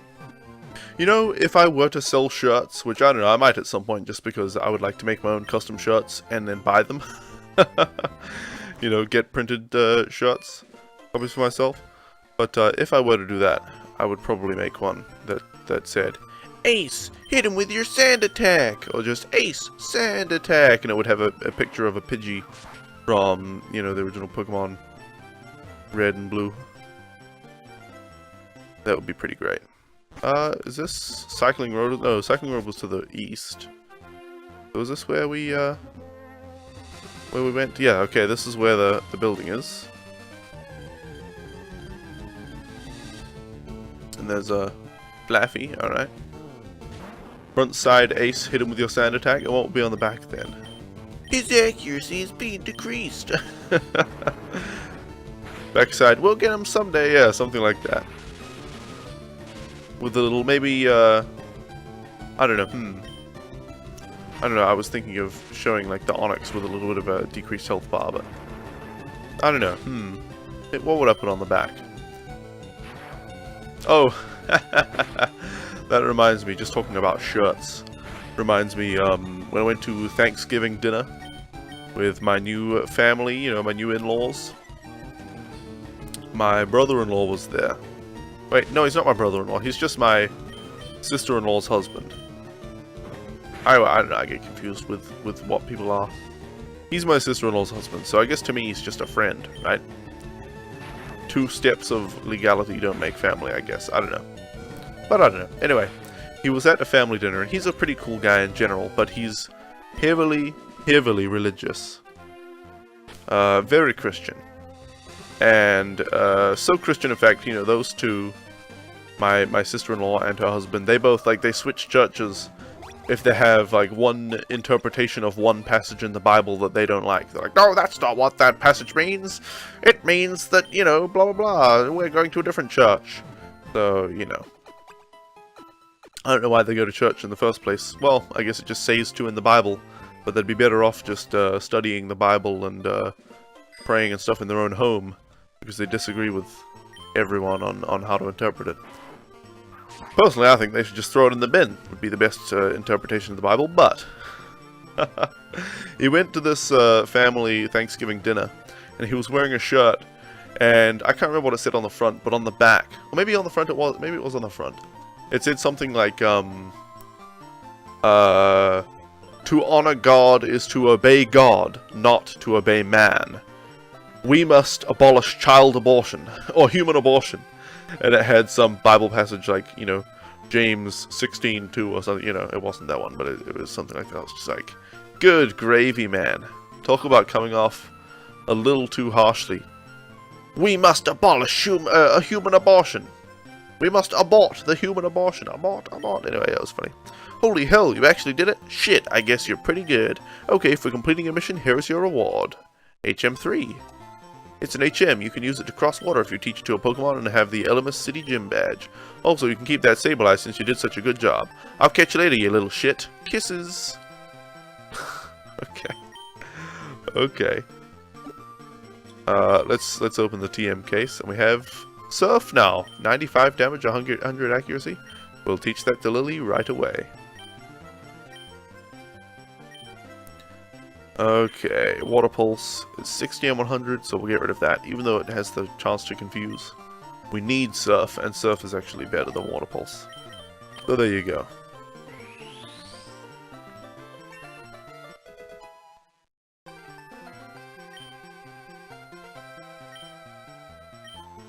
Alright. Now. We've already healed. Did we beat this gym? I think we did. Let's have a look. Butters. We have 3 badges. One of those badges from this place? I think it is.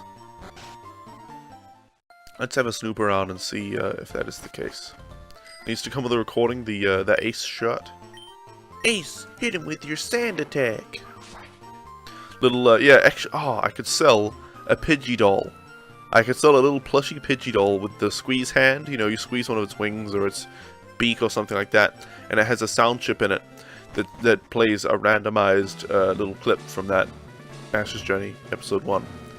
It'd be like, Ace, hit him with your sand attack, or you're really getting him there, Ace, or one of these days he's gonna go down, or something like that. That'd be pretty funny. Okay, so I don't know if we've beaten this guy yet. Thought we had, but I don't know. Well, let's just save the game.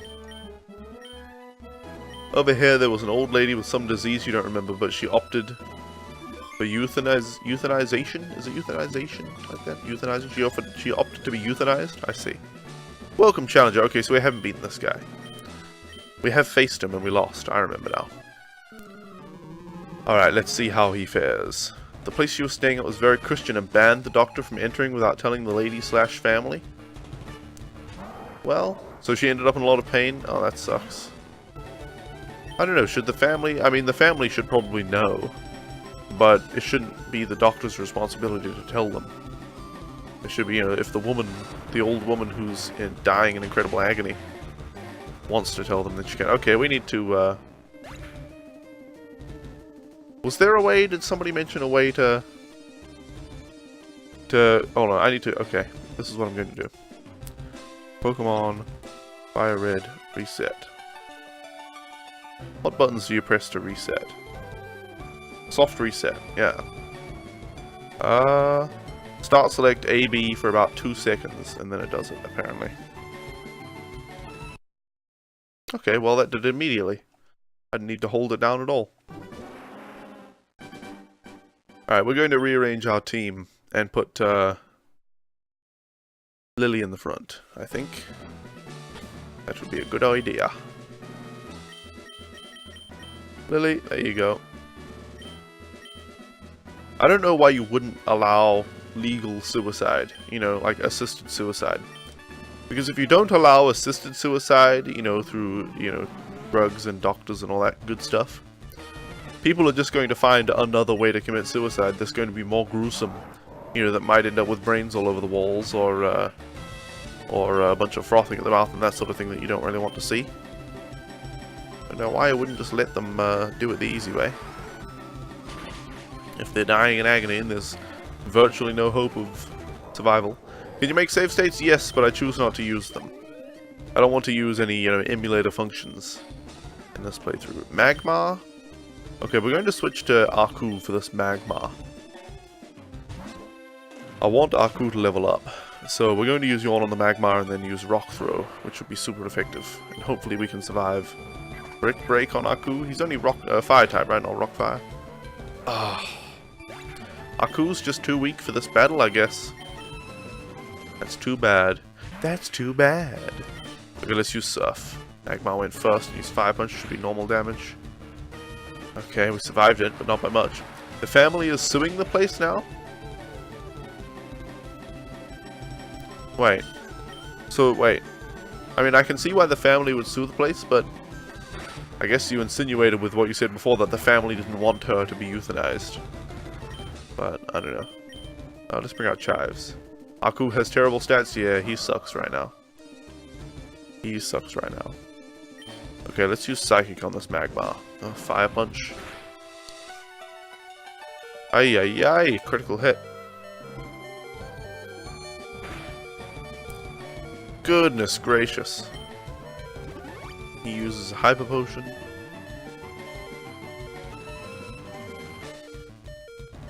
This Magmar is so tanky. Maybe we can... Maybe I should just use 3 rare candies on Aku. We have Super Potions. We have 2 Hyper Potions. 1 Max Potion. I don't know. I don't think it's worth using anything. We'll just have to lose. The lady has been euthanized after getting her back home, which wasn't easy to do, but the place caused extra pain and all that, so they're suing it. I see, yeah. I guess we'll bring in Chirpy. Too bad this Chirpy, this bird type Pokemon is not named, this flying type rather, not named Ace and doesn't have Sand Attack. Let's try Double Team. According to the lawyer, they had no right to butt in, yeah.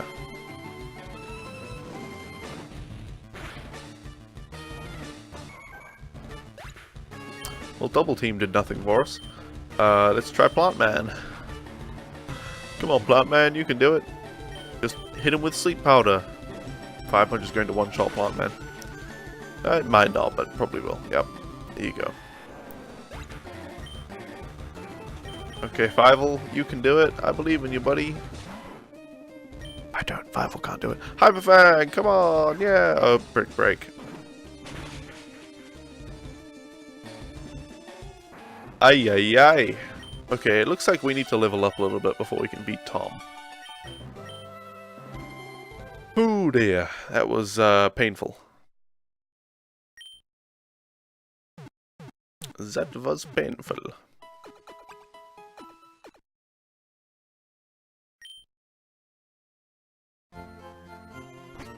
Okay, let's get on our good old bicycle. And what do we want to train? Lily, I mean, if we level up Lily enough, she'll be able to take on the gym. But Aku could be useful in the gym if he evolves, you know, with his rock throw and all that. So let's go to Route 19 and see what we can face.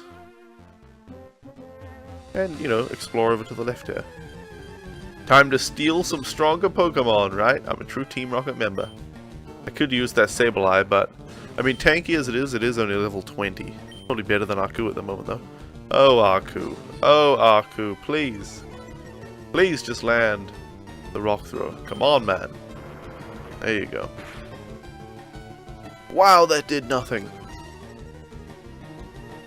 Okay, come on. Well, we'll try to hit you on. There you go. Oi, oi, oi. Okay, we're going to switch to Fievel. You know what I can't wait for, guys? I can't wait for my webcam clamp thingy to arrive. It'll arrive sometime between Wednesday and sometime after that. I don't know. It could arrive as early as Wednesday, but it probably won't. I'm not actually too hopeful, to be honest.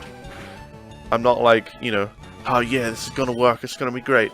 I'm actually maybe 50-50 on whether the whole webcam capture of the 3DS will even work decently. Whether it'll be comfortable for me. Actually, I give it about a 40% chance of being good enough in the ways that I need it to be. I need it to be comfortable for me, you know, with my 3DS on a stand on my desk. And with the webcam, I need it to be high enough quality and convenient enough, not getting in the way a lot. Oh, insomnia. Oops. Yeah, I need those both to be true. And for it to just work in the first place. I don't know if the webcam clamp won't fit properly or whatever. I know it'll fit the webcam, but I just don't know if it'll provide the right distance from the 3DS and all that. It should do, but, you know, there's always that possibility. So, yeah. I'm about 40% on it actually working properly. But I'm excited just to be able to put that idea to bed if it doesn't work. You know, to know, because my options are buy a capture card from Katsukity, which for reasons mentioned many times before, is not a real option. Katsukity's a total scumbag, so I'm not going to get one from Katsukity. My options are get one from Katsukity, which I'm not going to do. Get one from Loopy, which may never be available in the first place. Buy an old 3DS, you know, a regular 3DS, and get a capture card for that, which will be very expensive, but is a legitimate option. Or capture with a webcam. So my only real options right now, you know, it's possible that at some point Loopy will finally come out with his 3DS XL capture card, but I'm not betting on that. I honestly don't expect him to ever finish it. And if he does, he might make a new 3DS XL capture card or something like that, and never actually finish the regular XL since they don't even sell those anymore, right? Brand new. So my real options are get an old 3DS and get a capture card for it, which is really expensive, or capture it with a webcam. And if it's not up to snuff, guys, I'm just not going to do it with the webcam, and I would eventually get a regular 3DS with capture card, like a year from now or something. Or maybe if the next, you know, the NX console comes out and that is able to play 3DS games and capture things, because if Nintendo's next thing doesn't have capture capabilities, I mean, for goodness sake. But yeah, maybe if the NX comes out and I can play 3DS and I just capture it with that, but yeah. Anyway, let's go and visit Loopy and give him some inspiration. Yeah, I don't think that'll work. He's had people breathing down his neck for the last 2.5 years to make the XL capture card, and he's been like, yeah, it's almost there, guys. It'll be out before Pokemon X and Y releases. And then X and Y comes and releases, and still not out. Don't worry, guys, it'll be out before Smash Brothers releases. And Smash Brothers comes out, and it's still not out yet. Don't worry, guys, it'll be out before ORAS releases. And then ORAS releases, and still no capture card. And don't worry, guys, I've got a lot of time now. It'll be out within like a couple of months, like 3 months max. And then 3 months pass, and there's no news. And then eventually he's just like, I don't know, I got busy with other projects, and I've been working on other stuff. But don't worry, guys, I'm going to do it. I'm going to do it at some point. It's going to happen. So, yeah, I mean, if he's been saying the same thing for 2.5 years, oh, it's just a few months away, guys, just a few months away. I expect it'll always be a few months away until he just unofficially cancels the 3DS XL capture card. My expectation now is that he will just stop talking about it. And in his own mind will have cancelled it, but he just won't tell people. You know? Just be like, I'm not doing that. You bring your bat, we can play catch. Yeah, I don't think breaking his hands with a baseball bat will actually speed up the process. In fact, I think it'll slow it down quite drastically. Although when it's, you know, a never-ending process in the first place, getting slower doesn't really have an effect, does it? Alright, come on, let's hit this wheezing with yawn. I see a tiny little speck on my monitor. There we go. We'll just take care of that with the microfiber cloth. The microfiber cloth is every gamer's friend, every PC gamer's friend. I used to have a friend, and now I would just consider him some guy I knew. You know how high school friends are. Friends of opportunity, usually. And, he did not turn out to be a great guy. But I used to have a friend in high school, And he lived in like what they called the sleep out, which is essentially like a garage out the back of his parents' property. And there were flies all over the place in there, and he didn't really take care of it either. So it wasn't a very pleasant place. But that was where we had some LAN parties because there was plenty of room.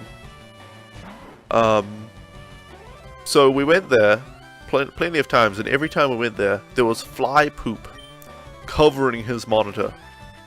Covering it. It was disgusting, and it was inhibitive to gameplay. There was that much fly poop on his monitor that it was actually inhibitive. It wasn't just a little speck here or there. It was actually like large sections of the screen, like especially the corners. You'd be like, wow, there's just fly poop there, and that's it. But if people just had microfiber cloths and bothered to wave flies off of their monitors instead of just letting them sit there, and in his situation, frankly, I would have gotten some kind of little sheet to put over my monitor when I wasn't using it. Yeah. Let's see. There's poison. Super effective is psychic. So let's bring out chives. You know what? Let's just bring out chives.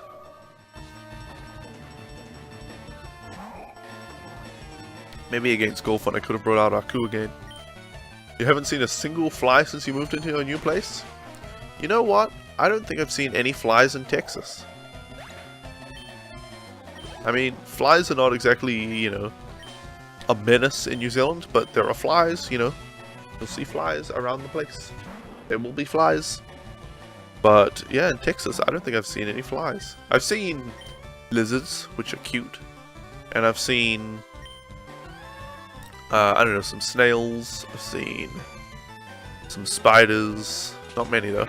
I've seen crows, which are pretty cool. Good to know the Night's Watch is looking after us. I don't know if I've actually seen crows. I've seen some blackbirds though. Probably crows, ravens, and what have you. I don't know. But yeah, no flies really. Should have named Chives Drag Queen because it's a male.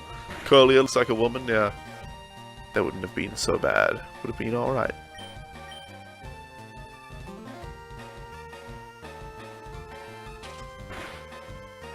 Okay, come on now. There we go. There we go. Why not? I don't know what he said initially, so I have no idea what that why not is referring to. But let's get Chives to whoops. Let's get Chives to teleport us back to the city. Can anyone tell me what level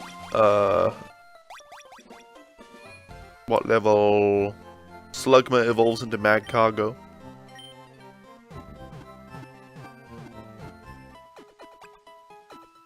Alright, there we go. Thank you for that. Thank you for that. Thank you for that. Let's move on.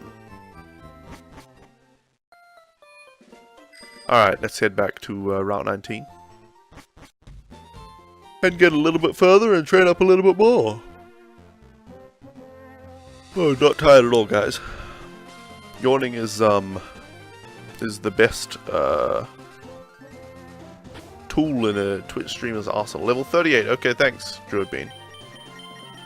I think this is alright. Let's face this guy. Fork over all your cash when you lose to me, kid. We'll see about that, buddy. We'll see about that. Biker Alex. I've only ever known one guy named Alex. I've known girls who nicknamed themselves Alex, but their actual names were Alexandria. Alexandria or Alexandra. You know, not just Alex. But there was one guy I knew just named Alex. And he was a total bastard. I think Froggy mentioned to me the other day, or maybe it was somebody in chat, that whenever I knew someone named that name, they were a total bastard. Everyone I knew was a bastard. Well, that's how high school people are. They're all bastards. I wasn't unpopular in high school either. Like, I wasn't super popular either, but most of the guys liked me. Because I was a funny guy. Let's see. Let's just send in Bible. You don't think you've ever known an Alex? We get flamethrower at 36? Sweet. Slugma gets flamethrower at 36. That's good. Let's use Hyperfang. That was me, you said that? Okay, there you go. Yeah. Every person I knew in high school pretty much is a bastard, though. Well, let's see. I knew a guy named Adam. He's not a bastard. Although his, I made a post on Facebook. Facebook has become my outlet for my extreme views on killing animals. I spare you guys on my Twitter account because it's like, I'm a Twitch live streamer. I do gaming. I don't want to spam a bunch of stuff about vegetarianism. But I put up a pretty, just a bit of, it was mostly silly. But I basically just asked, why don't we just farm humans? And his only defense and reason why we do farm animals and don't farm humans is because humans wouldn't be as nutritious. So he's not, brilliant, but he's a nice enough guy on a personal level. Yeah, but that was kind of funny. It's quite amusing, actually. Well, they're just not very nutritious. What would be the point? Oh, that was the reason. That was the reason not to farm humans. Well, they're not really that nutritious. You don't have Facebook? Yeah, I mostly just have a few friends and my family on Facebook, and that's it. So I bother them all with my vegetarian ways. I'm infesting their, their Facebook feeds.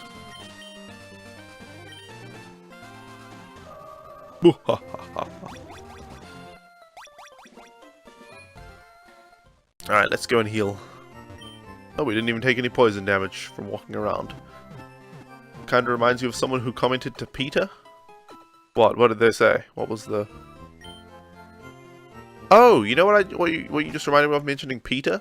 Peter Dinklage, who plays Tyrion Lannister in Game of Thrones, did a video with Peter, basically asking people to stop murdering animals, which was pretty cool. But Peter Dinklage is a vegan. Like, yeah. Tyrion Lannister, the best character in Game of Thrones, is also vegan. Sweet. Let's see. Let's just use... Well, this guy's going to be immune. Let's use Smog. Peter was saying cow milk is for calves, not humans, and a friend of yours posted a pic of his legs saying, "Yeah, look at my calves." Deary me. French fries aren't nutritious, but you farm them at fast food places? Yeah. Obviously, people don't farm animals for their nutrition. I mean, I guess lean chicken meat is a good source of protein, and fish meat is a good source of, various things, but most red meat is just garbage. It's just stomach cancer, heart disease, and obesity. Is what red meat is. So the fact that he reckons that cows are more nutritious to eat than humans. Humans being white meat are probably healthier than cows if you eat them. Other than all the, diseases you can get from eating a human. You guys should Google that. Diseases you can get from cannibalism. Pitta goes well with hummus. Okay. Hey, JJ. Welcome. Long time no see. How are you doing? Well, actually, I saw you in OP Nerd stream, but, long time no see in my stream anyway. How are you? What have you been up to? How's the, aren't you married? Did you get married? I can't remember. I think you got married and you, like, completely stopped using Twitch for a while because of, stuff. When I whistle, I can summon bird Pokemon. Yeah, that's pretty cool, actually.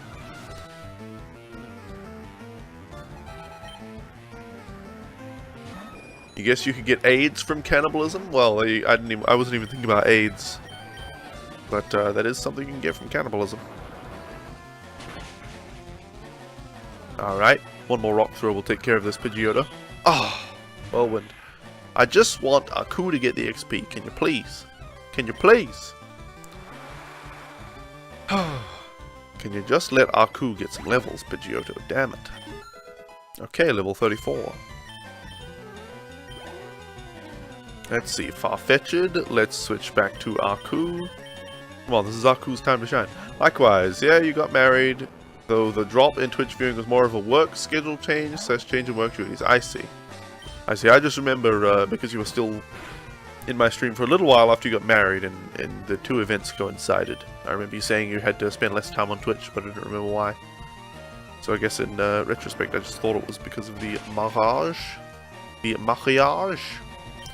Alright, let's hit this far-fetched again. I don't know if you know, JJ, but I'm married too. I'm in America now, and living with Froggy, who is now my wife. And she's a cool guy, and I'm a dweeb. That's, if you know Adventure Time Card Wars, you'll understand. Alright, let's hit this Dodrio with Rock Throw.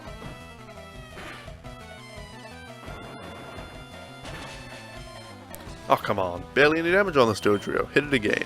Come on, Aku.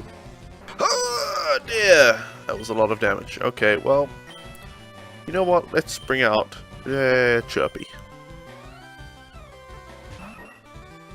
Let's give Chirpy a shot. Let's hit it with a Wing Attack. And see how we do. Okay, good damage. We could use Quick Attack to finish it off. Yeah, let's do that. Just in case this Dodrio also has Quick Attack. Good, good, good. But keep it. Eggman is about to use Swallow. Yeah, don't watch my stream anymore. I'm a dweeb. Don't watch me. I'm a dweeb. Okay, let's use Wing Attack. Level 32 Swallow versus level 32 Swallow. But mine is female and raised by trainer, and his is male and raised by the wild. So what will be the deciding factor? You heard, and you're very happy for us. You've been dying to catch one of my streams for a while now. Well, jolly good. I'm glad you could make it. I don't know. I don't even remember if you live in America. I get the feeling that you live in America. But I don't know. You always came off as some kind of European person to me. For some reason. I don't know. But if you're in America, obviously the timing is pretty early in the morning. Especially if you're in the Pacific time zone. Okay, we need to go and heal again. Chives, teleport us away.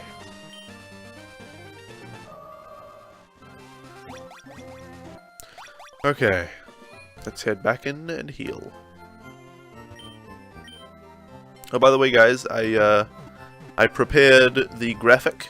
You know, up the top there, it says Pkmn Fuligin, and it's got that graphic. I had to slightly custom make that. I took the starting screen where it says press start of Pkmn Fuligin, and I edited out the text that said press start seamlessly to make it look perfect, like it was always intended to be like that.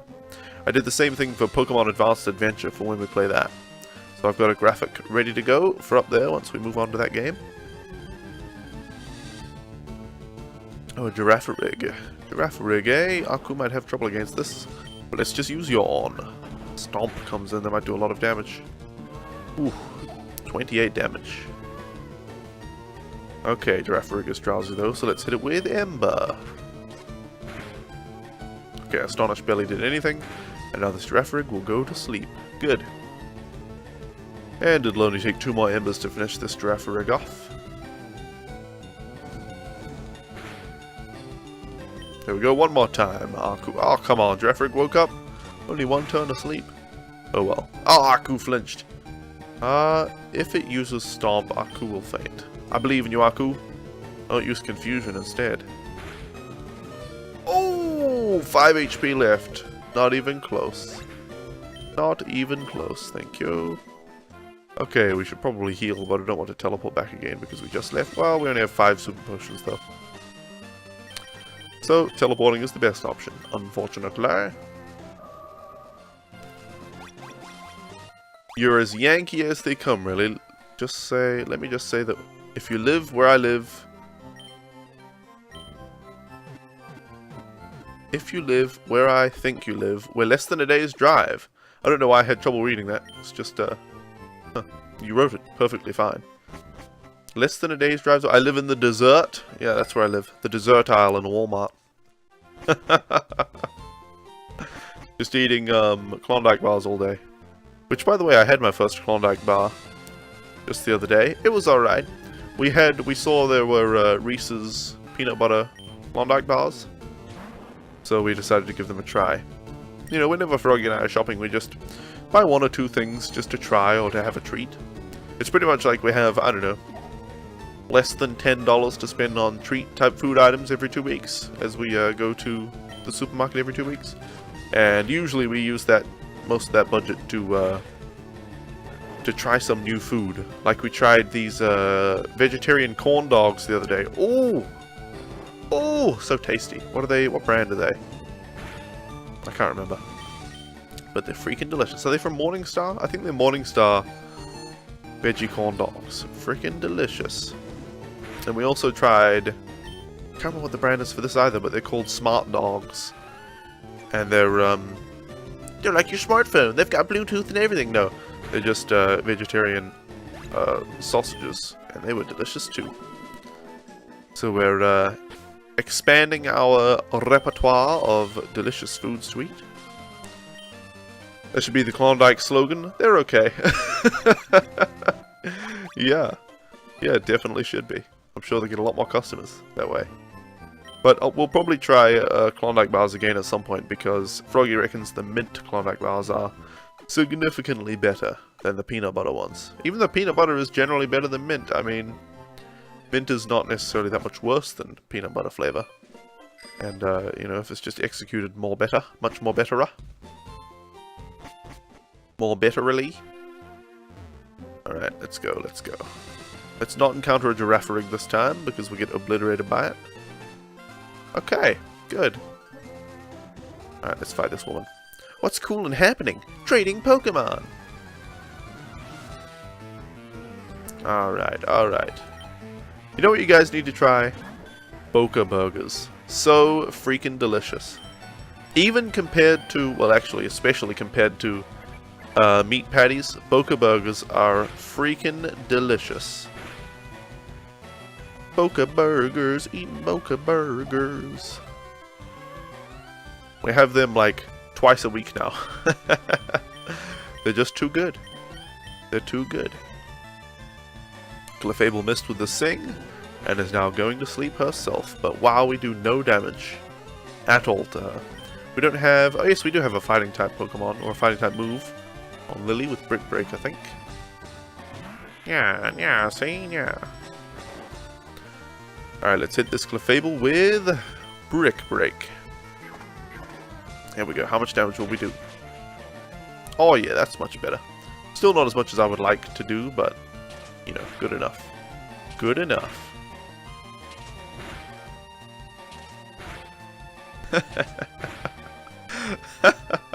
I just thought of the hey first Josh, welcome, how are you? I just thought of the scene. This won't make you chuckle initially, unless you're kind of sick. But the scene in Game of Thrones where after Theon Greyjoy has lost his manhood, and Ramsay Snow picks up a sausage with a fork and he's like, and shakes the sausage at him, and Theon thinks it's his member, and you know, Ramsay clears it up. He's like, oh no, it's just a sausage. You think I'm that sick? It's just a sausage or whatever. But it would be funny, an ad for vegetarian hot dogs, to have like Theon Greyjoy on his thing, but like, and look up and have Ramsay Snow hold up a sausage and be like, don't worry, it's vegetarian or something. You know, don't worry, no, this is not you, it's vegetarian, and then show the brand of the sausage. That'd be pretty great. That would be pretty great. Okay, it just amused me, that idea. I don't think they would do that, but it would be. I don't know. Would that be a famous? I think that would be a semi-famous ad if somebody made that. Like, I don't know. Game of Thrones is such a huge, you know, thing, franchise, whatever. But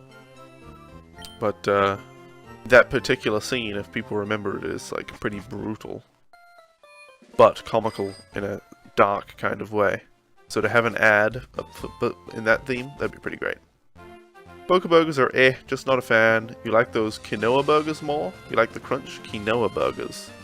I don't know what those are. You like some Boca Burgers or patties? Yeah, we're actually going to try, well I suppose I'll try, because Froggy surely won't like them, but these black bean burgers we keep seeing in the same section. Because I've had a black bean burger at Chili's, I think. It's about the only vegetarian thing they sell. But that was freaking delicious as well, so I don't know. We'll try the black bean ones from the supermarket. They're probably actually the same exact burger. Alright, come on, Aku. Oh, there you go. Flaffy's asleep. Now just hit this Flaffy a couple more times with Ember.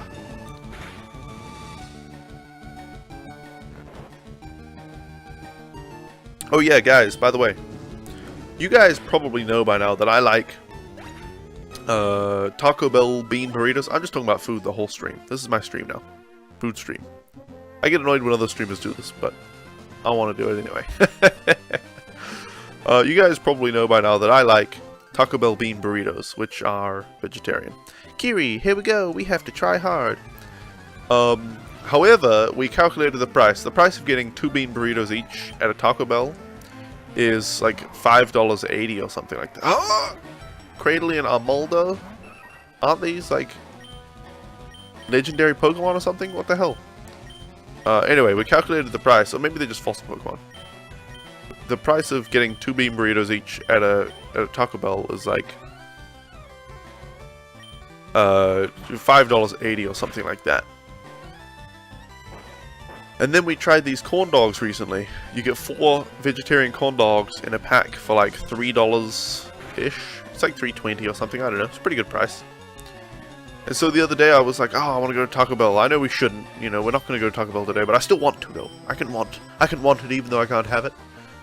Because we'd already gone to Taco Bell like twice recently. So I was like, oh, I just want to go to Taco Bell, but, you know, we shouldn't go to Taco Bell again.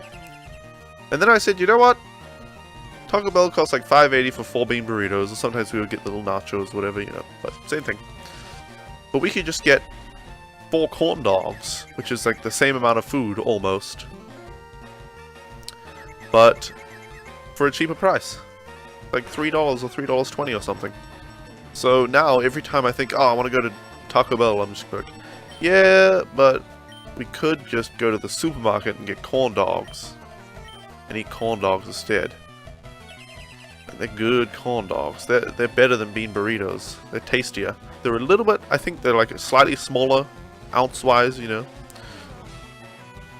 Slightly less mass, but yeah, pretty freaking delicious. Okay, can we please hit this damn Armaldo? You can make better bean burritos at home for less cost and a higher yield. That's true. That's true. I also do make my own burritos usually, but just if we're out.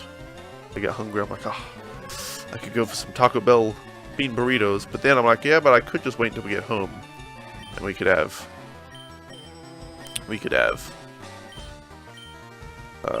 corn dogs, freaking delicious corn dogs. So, I don't know, I guess we'll still go to Taco Bell occasionally, but it might just be more of a, you know, if we're out and we're really hungry, and we can't wait to get home and make something, type of thing, rather than such a common luxury occurrence. I feel like this Cradley is going to wake up. Let's just use Yawn on the Cradley again. It's been asleep for so long. Do we move before the Cradley, or does it move second? I don't know. Armaldo. Cradley. Okay, Cradley didn't wake up. You don't like beans? Any beans? You don't like... What about butter beans? Don't tell me you don't like butter beans. Buying tortillas is already half the price. For that Taco Bell order of mine? Yeah, but you buy like 16 tortillas in a pack, so... You're giving off the sense that you're vegan, for the record. No, I know you're not. I know you're not, JJ. I don't know how I know, but I knew. You just have an eclectic taste and choose not to eat flesh with every meal. Yeah, you do eat a lot of fish, and that should surprise no one. JJ Fish Truck, yeah. No, I was aware of that. Well, Armaldo's almost defeated, so let's just... Well, let's hit the Cradley with that and use Wing Attack on the Armaldo, because he uses Protect. You don't like butter beans? I can understand not liking green beans, because they're freaking... You know, if you put them in a soup or something, they can blend in. Make sure they're chopped small, so you don't get just a giant green bean, but you don't like any beans? Butter beans, baked beans, chili beans, refried beans, fat-free, for the vegetarian ones. It's funny how they market vegetarian refried beans as just fat-free. They don't actually specifically say vegetarian, but yeah, there you go. There we go. Armaldo's Protect failed, and we can, if Chirpy hits him, finish him off. Of course not. Oh, well, at least Armoldo didn't even get an attack off, so... not a worry. Should we try Rock Throw on this Cradley? Yeah. You're not picky at all when it comes to food? Well, that's not true. Not picky at all? Well, you're clearly at least a little bit picky if you don't eat any beans. Not picky at all would mean you would eat absolutely anything. Okay. Okay, let's just yawn this Cradley back to sleep and finally finish off the Armoldo, maybe? Mac and cheese and beans? You don't like mac and cheese? Well, I mean, mac and cheese itself, like, generally speaking, is not, like, super high quality or anything, but you can make your own, you know. You know, with higher quality pasta and better cheese. Let's bring out Fievel. Being of Mediterranean descent, you grew up eating tons of vegetarian foods, lots of beans, lentils, olives, etc. I've never tried lentils. I'm going to try lentils at some point. Alright, come on, Chirpy. Hit through the confusion. 3 self-hits in a row. Come on now. Get your act together, Chirpy. Get your act together. Metal Claw comes in, probably finish off Chirpy. Oi oi oi, Chirpy. Oi oi oi. Oy vey. Alright. Alright, we can do it though. We can do it. Oh, it's going to heal. No! No, man! No! Oh no! At least it only heals a tiny little bit. Let's just use Hyper Fang again, and Razor Leaf fits both of them. Good. Lentils are good depending on what you do to them and how. Indeed.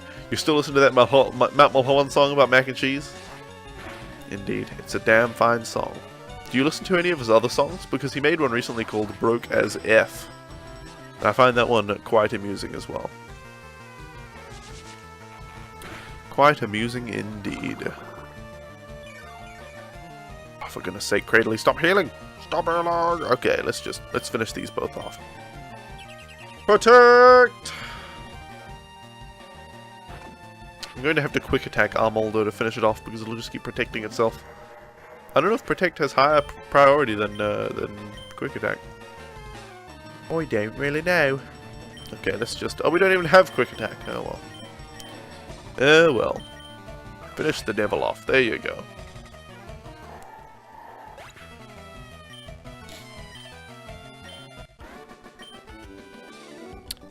No fair. You listen to his things once in a while, but you do not think you've heard that one. You'll have to look it up. Yeah, it's his most recent one, I think, so... but it was pretty good. I like his original music more than his covers, and it was an original song. So I quite enjoyed it, I did. Quite enjoyed it indeed. Alright, let's just heal. 2 Pokemon fainted against those fossilized monsters.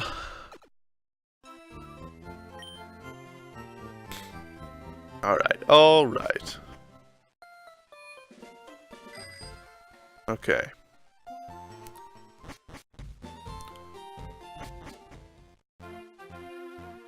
Excuse me, excuse me. Hoi, hoi, alright, hoi, hoi, hoi, hoi, hoi, hoi. There. We made it through the grass. We still have Haku in the front slot. Good, he's level 34, so he's getting there. I'm not into it, but okay, let's go.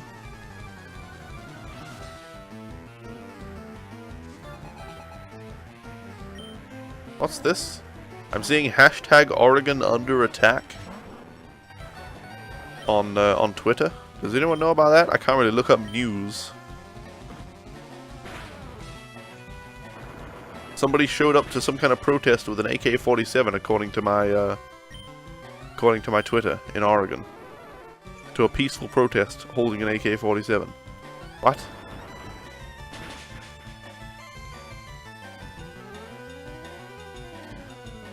What the flim-flam?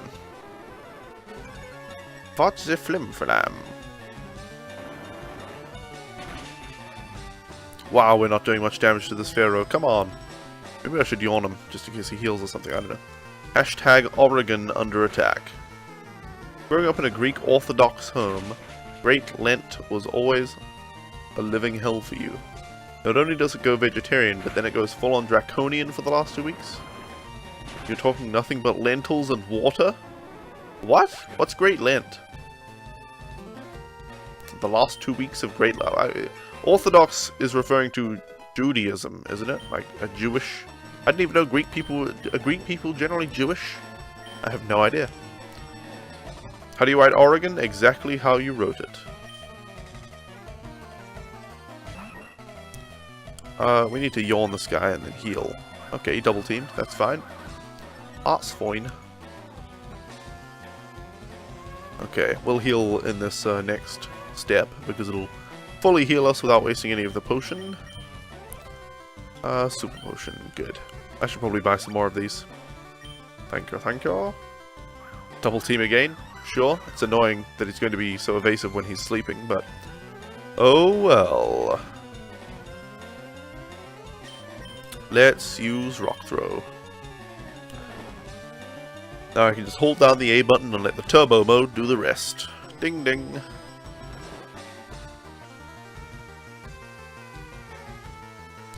You know what game I might stream? I don't know if I'll stream it or if I'll play it off stream, but I might stream. Fable Anniversary. I streamed it back when it first came out. I did a 24-hour stream. And I had Major Iris, one of the game's... well, I don't know if he wasn't a direct developer on the game, but he was like, he worked in Lionhead, so he was able to give away codes for the DLC and stuff. The DLC is very minor as well. But he came to my stream, he was there most of the time, and gave me some codes for the DLC so I could get the, you know, random accessories that were a bit of fun, and... well, that was a good stream. It's a fun stream. Of course, I played the good guy in Fable. But, yeah, maybe I'll do a bad guy playthrough or something. Negative, it's Christian. Greek and Russian Orthodox are simply Catholics before the split in the church that brought way to Catholicism. Catholics before Catholicism? Huh? You don't believe any of that stuff, so it's all fairy tales to you. Horrible, racist, sexist fairy tales. But that's just you. Yeah. Women should be obedient to their wives, and blacks should be obedient to everyone, apparently. But didn't Jesus come along and say that God's eternally righteous word could be changed after that with the... what do you call it? What do you call it? Is it a revelation, or is it something else? I can't remember. The Old Testament, the New Testament, whatever the New Testament, you know, came and said, don't worry guys, all that stuff that we no longer agree with in the Old Testament, it's wrong. It's actually wrong. God's word, which is always right and true and just, and eternally so, can change over time. Amazing. Oh, it is break time. Thanks, Druid Bean. Sorry, I didn't notice. I lose track of time. Just talking about subjects I'm interested in, playing a game I'm having fun with. And time flies by, hanging out with some friendly people. Come on, can we... alright, well, let's just... you know what, we're going to start using... I'm gonna use double... oh, we're dead. Just as I decided to give him a taste of his own medicine. Do we have any 100% accurate moves? No. Well, Fievel's turn. Fievel could probably finish this guy off just with cut, so... let's use that. Endeavor. Ay, ay, ay. But there you go, cut landed, and that was it. Druid mean. Oh, I knew it! Alright, guys. Alright, we need to teleport back and heal again. Getting the feeling that my Pokemon are underleveled. You don't know, the Bible is good for a laugh now and then, but mostly you just avoid it like the plague. I don't know, I've read, like, you know, some passages from the Bible and I just find them hilarious. And so obvious, and like, obvious in their stupidity. Like, I can't remember, there's one where a bunch of children insult a man for being bald, and so he prays to God, and God brings in a couple of bears to murder all the children. So obviously, you know, how dare you call a man bald and laugh at him? God will kill you, children, if you do that. Anyway. Computer transition. Guys, it has been another hour, which means it's time for another break. So thank you all so much for watching. I'll be back in just a few minutes, and in the meantime, please enjoy my YouTube videos. I'll see you all back here very soon. Computer start break. Step 1. take out the nurse. Step 2, kill the driver. Step 3, plant the bomb. Now with their driver dead, they'll drive away and you can activate the bomb. Good work, Agent 47. For your next mission, we need you to impersonate this Asian man. So there you are. Ah, good work. Now plant the token and eliminate the target. This guy is loaded. A flawless kill. He's working. They never saw you coming. Welcome, honorable guest. Every pleasure is available inside. Welcome, honorable guest. Every pleasure is available inside. This random hooker might know the safe combination. I'd better be very subtle attaining this information. I'm here on business, looking for Mr. Lee Han. Actually, I'm looking for his safe. I see. Mr. Lee, I'd like to talk about getting a raise. Get out of my sight.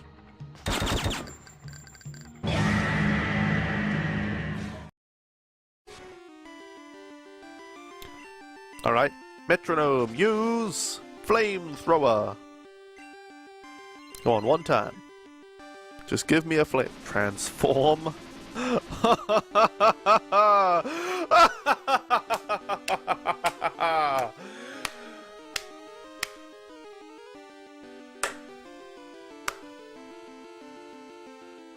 Great work, Scram!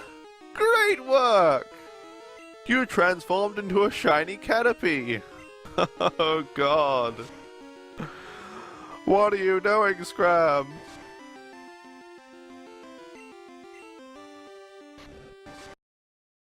Hitman is the story of Victoria, who's caught in the middle of her parents' rocky divorce. After her father murders her mother, he kidnaps her, and throughout the game, Child Protective Services are trying to save her. Child Protective Services also call in a band of mercenaries consisting of Billy the Kid, Wreck-It Ralph, Weak-Willed Willie, Aquaman, and Ed Neddy.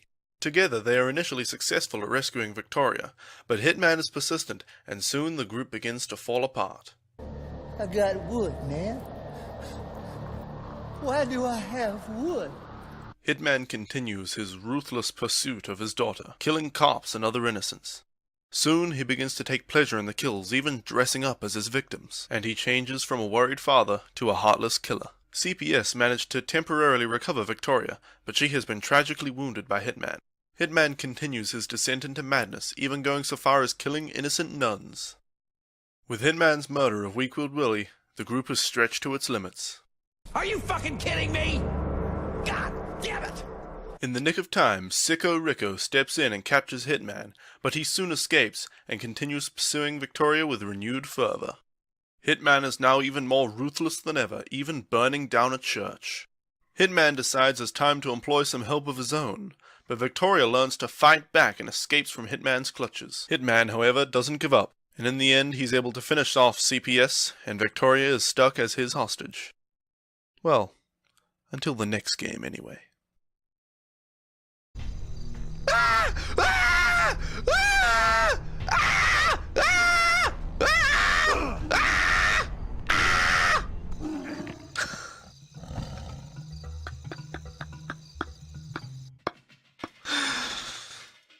Hey, Winter Tempest. Yes, the insurmountable waist-high fence. Wait, what? Oh. I get it. Oh god. Oh god. Let's go for it. Skolex. Oh. I thought it was Mob Cart.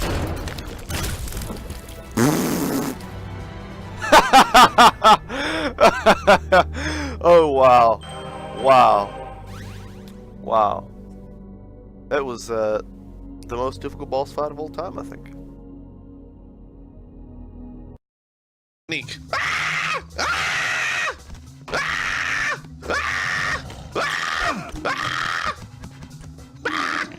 Didn't work. I thought for sure it would work that time. I don't know how to do this then. What the hell? Do I need more bullets? Do I need a stealth kill? Dear oh dear. Please just. Perhaps if I prayed to our spiral god, he would bless you with a magnolite.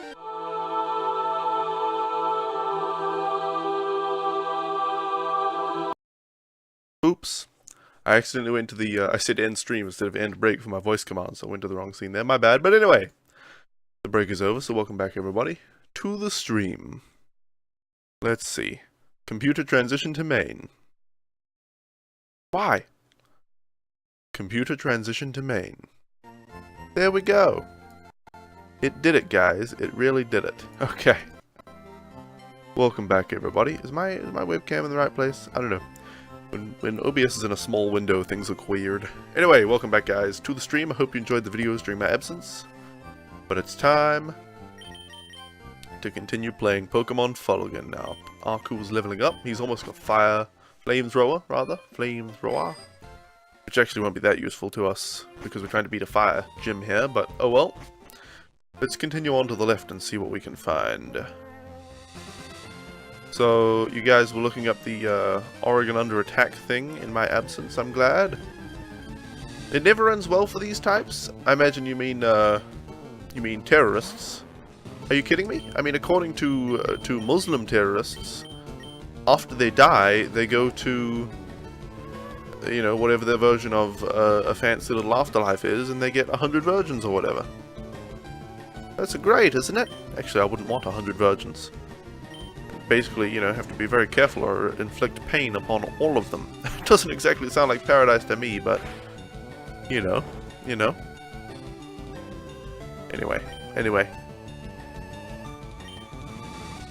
To them, their end is, not bitter at all, entirely sweet.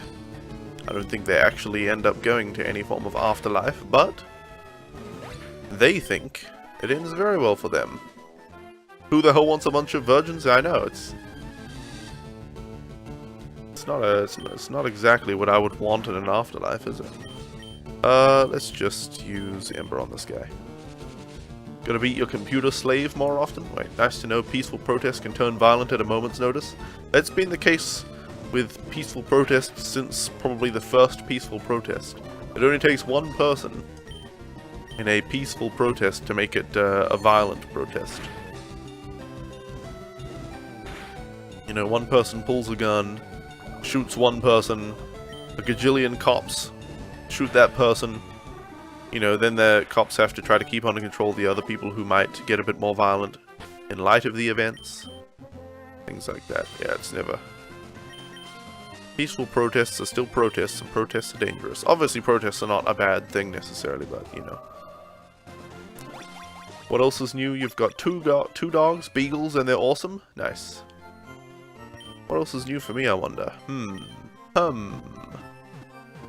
Well, I mean, I will potentially be streaming 3DS pretty soon. Within, 1 or 2 weeks should arrive the clamp and stand thing that I'm getting to try to capture my 3DS with a webcam. So I'm going to see if the quality is up to snuff with a webcam. And if the comfort is good enough for me sitting here, you know, having my hands on the desk using the 3DS. And if it is, if those two factors are good enough, then I'll be able to capture my 3DS. And no, I won't be capturing it in 3D. There'd be no point. There would be no point to capture it in 3D. I need to buy more potions. I don't want to keep teleporting back to heal. Especially when we didn't even defeat a Pokemon this time. So I'm going to buy a bunch of super potions, I think. But maybe when VR headsets or 3D TVs or whatever are really common, then I would bother capturing and streaming in 3D. But I don't even play my 3DS in 3D most of the time. The 3D effect is cool, and in games like Mario Kart, it's really good and it actually helps me to play the game better. It's easy to judge distances and where my car is and, you know, how to throw shells and all that kind of stuff. But in Pokemon, the 3D is so lackluster. It's really, like, the most disappointing thing about the Pokemon games on 3DS to me, is that the 3D just sucks. You only get 3D in battles, and, I don't know, maybe there are a couple of scenes, whoops, where you get 3D outside of battles, but mostly you just get 3D in battles. And, other than that, and in battles, it's like, since they have black outlines on all the Pokemon, those black outlines look really pixelated in 3D, and I don't know, it's just not very well done. on Pokemon games, unfortunately. You want to get your hands on a 3DS, but you just can't bring yourself to get one when you think that you'll never use the 3D aspect of it? I mean, I don't know. If you want to play the games on 3DS, just get a 3DS. The 3D aspect is not like a big part of the price, I don't think. Wow, we almost defeated that Venonat. Oh yeah, the burn finishes off the Venonat. Swag, swag, swag, swag, swag, swag, swag, swag. Take that. You know guys, I look for Pokemon streams quite often. Almost every day I'll be like, alright, maybe there's somebody good on in the Pokemon directory. And then I realize, wait a second, I'm not streaming, so there's no good Pokemon streamer on. Watch where you're going, you fool! Oh, okay. Do we go after that guy? I guess we'll discover in the town what he did. Anyway, so I look at the Pokemon streams, and there are people with the game shrunken down to a tiny little thing, and there's like stuff all over the screen, you know, latest donator, latest follower, all the gifs of their Pokemon, and a background that's constantly changing color and stuff like that.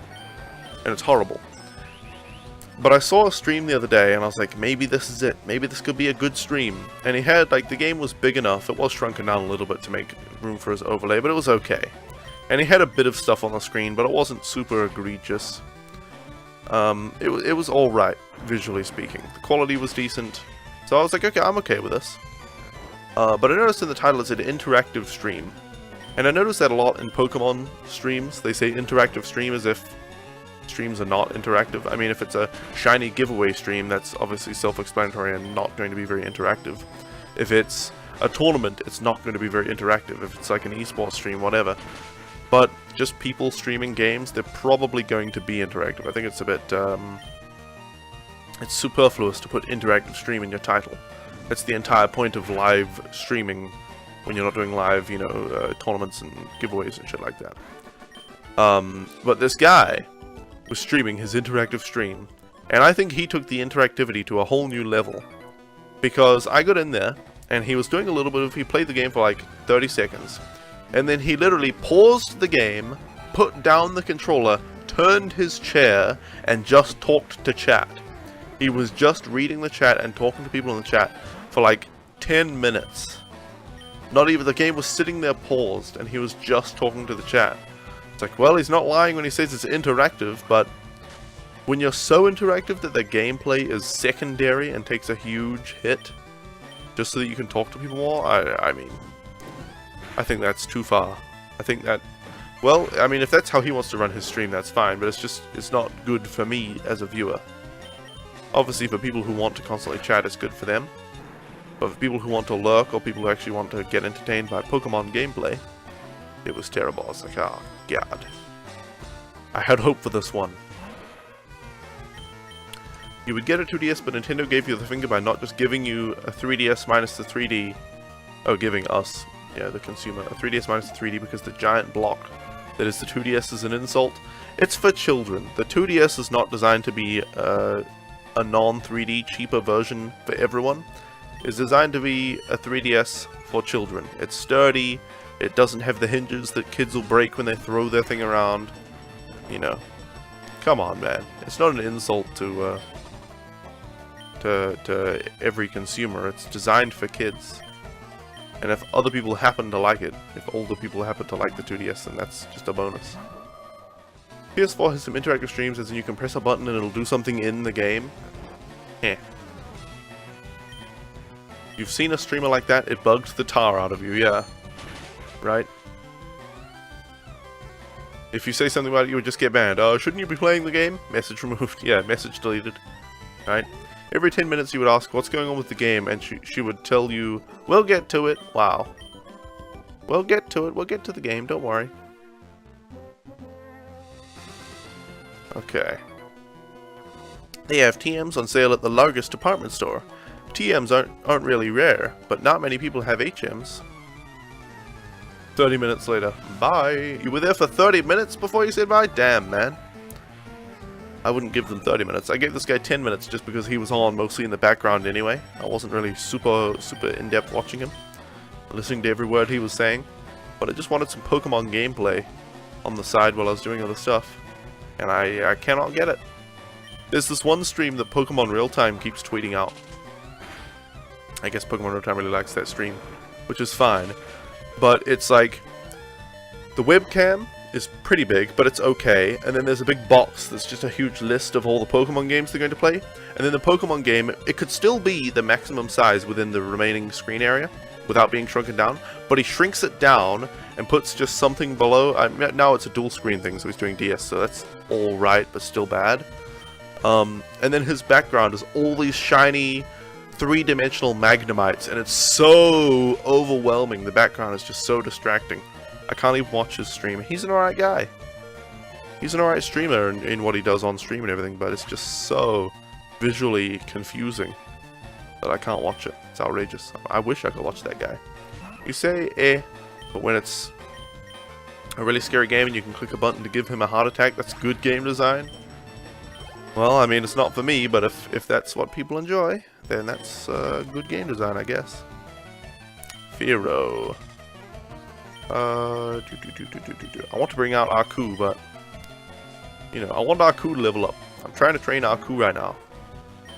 Let's just use Double Team a couple of times here.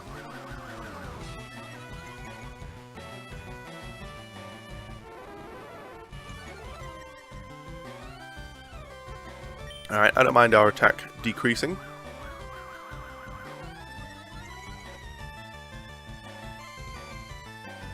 Alright, there we go. Pharaoh is missing, so now let's hit it with wing attack. We could use focus energy, but eh. Well, maybe we should use focus energy with how little damage we're doing. Dear oh dearie me. Oh dearie me. Now, how am I liking the States?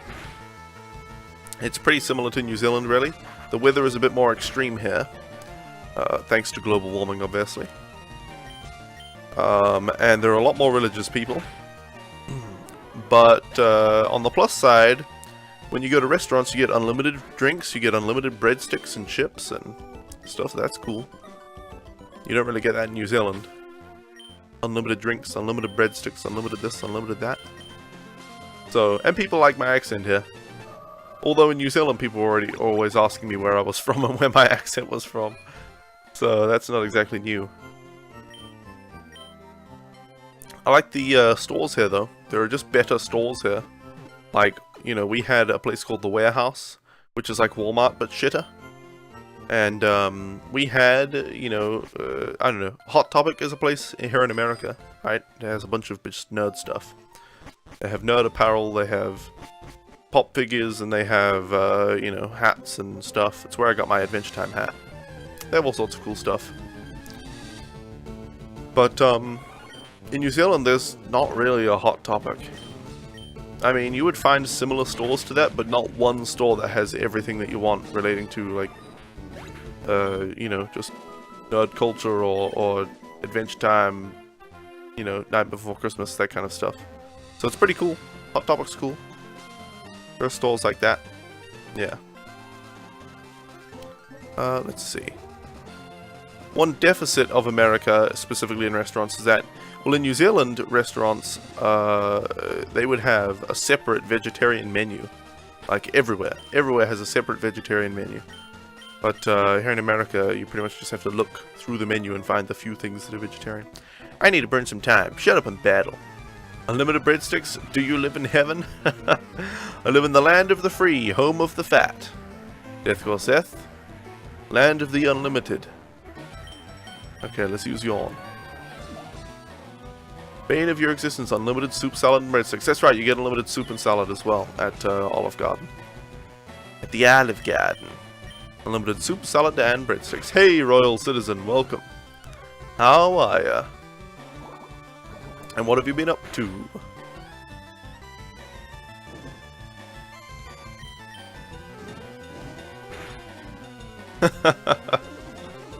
Oh, Royal Citizen. Alright, this should be Grima taken care of with the burn. There we go. Excellent. Okay, Aku's level 36, here it comes. Come on, flamethrower. Oh, yeah. Oh, baby. Give me that flamethrower. 95 power, 100 accuracy. The foe is scorched with intense flames. The foe may suffer burns. It's just Ember, but more than twice as good. Almost 2.5 times as good as Ember. Oh yeah, you've been up to no good. Alright, Royal Citizen. You can always request a vegetarian veggie variants to non-vegetarian meals. I mean, most places are accommodating, just don't try your luck at a Texas Roadhouse. Yeah. If the place has animal heads mounted all over the walls, I'm not even going to go there in the first place. To give you guys a little perspective on that, if I was sitting in a restaurant with animal heads mounted on the walls, it'd be similar to if you were sitting in a restaurant trying to eat with human heads mounted on the walls. Very similar. Just to give you an idea of why I wouldn't go to a place like that. You want to go to a Texan steak and grill and ask for the vegan menu? They'd probably be able to give you, I don't know, fries if they cook in vegetable oil, but maybe they cook in lard, I don't know. Pokemon battle, cool, rumble. Alright, now that Slugma has... I was going to call Slugma something else. Starts with SME instead of, yeah. Now that Slugma has Flamethrower, he's doing a lot better. They do have one usually. One, what? Vegetarian variant to each meat-containing meal? I don't know about that. I don't know about that. In, at Red Robin, you can just substitute the burger and ask for no bacon, I guess. But then you might as well just order one of the two already vegetarian burgers, because they're essentially burgers with a vegetarian burger instead of a meat patty and no bacon. You're not vegan, just seems like, oh, I know, Death Ghost Seth. I know you're not vegan. Just seemed like a fun idea, absolutely. Alright, come on, Aku, you can do it. Not a menu per se, but there are a lot of things that are not meat in steakhouses. Well, I guess they would have mashed potatoes, but you'd have to ask for no gravy. And they would have maybe sweet potato fries, stuff like that, and regular fries. We don't know. Vegetarian in Texas, just as hopeless as being a die-hard Christian in San Francisco. Really, is San Francisco a really secular place? But no, I wouldn't say hopeless, Royal Citizen. Rogi's lived in Texas her whole life, and she's been vegetarian for like 20 years or something. Was it 20? Was she? I don't remember when exactly she went vegetarian. Somewhere around that amount of time.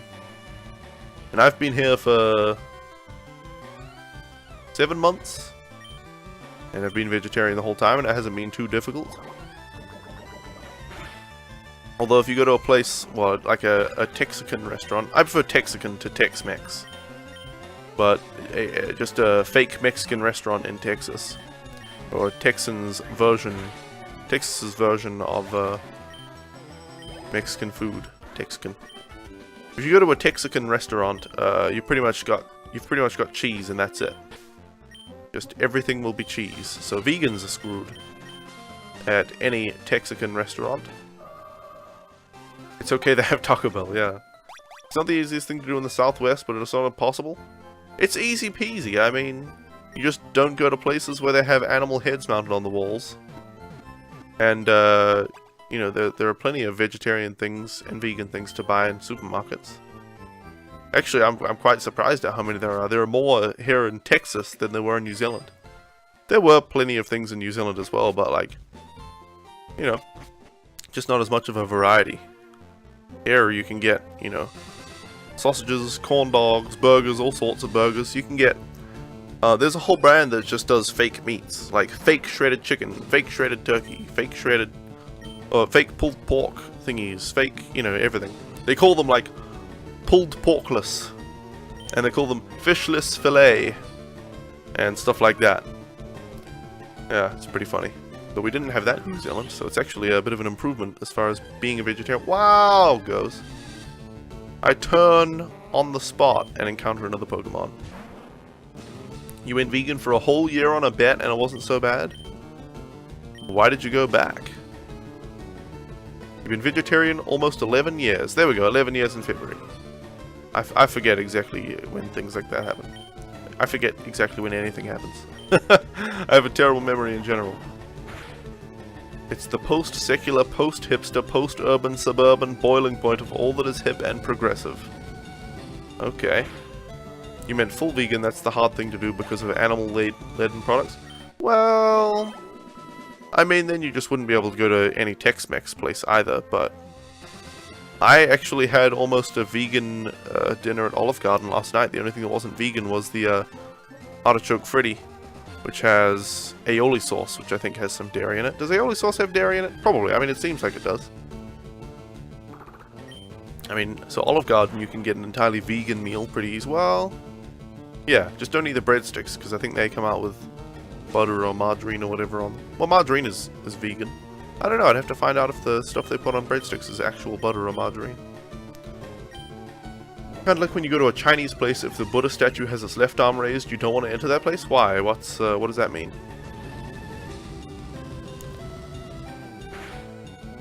Hey, there are plenty of things you can buy that are vegan in supermarkets.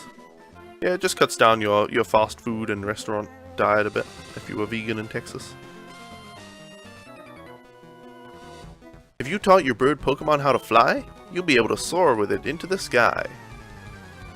Just usual people with plain, ordinary hive minds. Nothing usual, nothing unusual, just extraordinary. Just a different prime directive for that hive mind, I guess. Because you didn't care to honestly, remember you told me you already eat a lot of non-animal products as it is, so you just went back to eating normally. Oh, I know, you don't kill a whole pig every day. I know. Left arm up means it's a mobster place. Right arm raised means you're good to go. Really? It seems like the police wouldn't really want it to, you know, wouldn't really allow that kind of thing. Like, police would just go in and raid. But maybe they don't raid places in China. Maybe the mob's like a big thing. Big force. Or maybe that's just here? I have no idea. No idea. Maybe it's just a myth entirely. Who knows? Wow! Tri-Attack almost defeated Aku in one hit. Aku, you need to evolve already. Get your rock typing. So that you're at least resistant to some of these moves.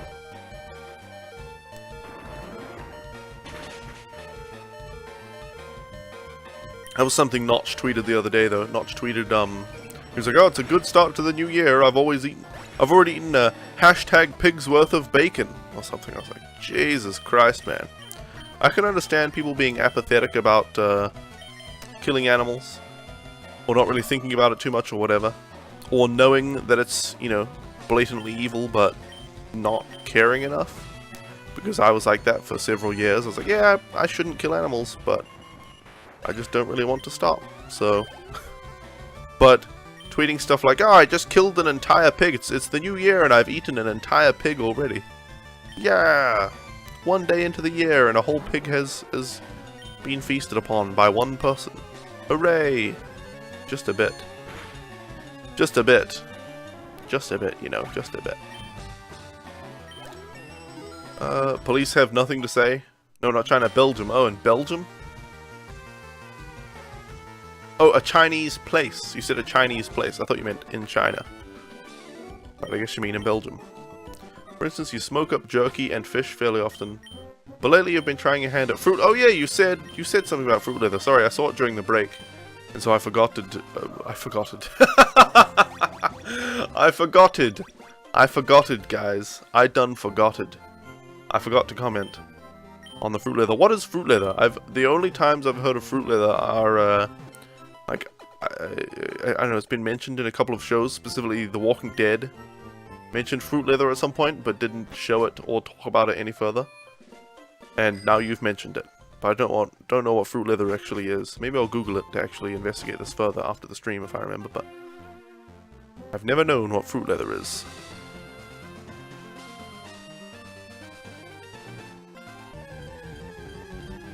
It's not really public knowledge though, but an old teacher of yours also worked for prisons. I would think if it's widely known enough for prison guards to know that they would, you know, share it with some police friends.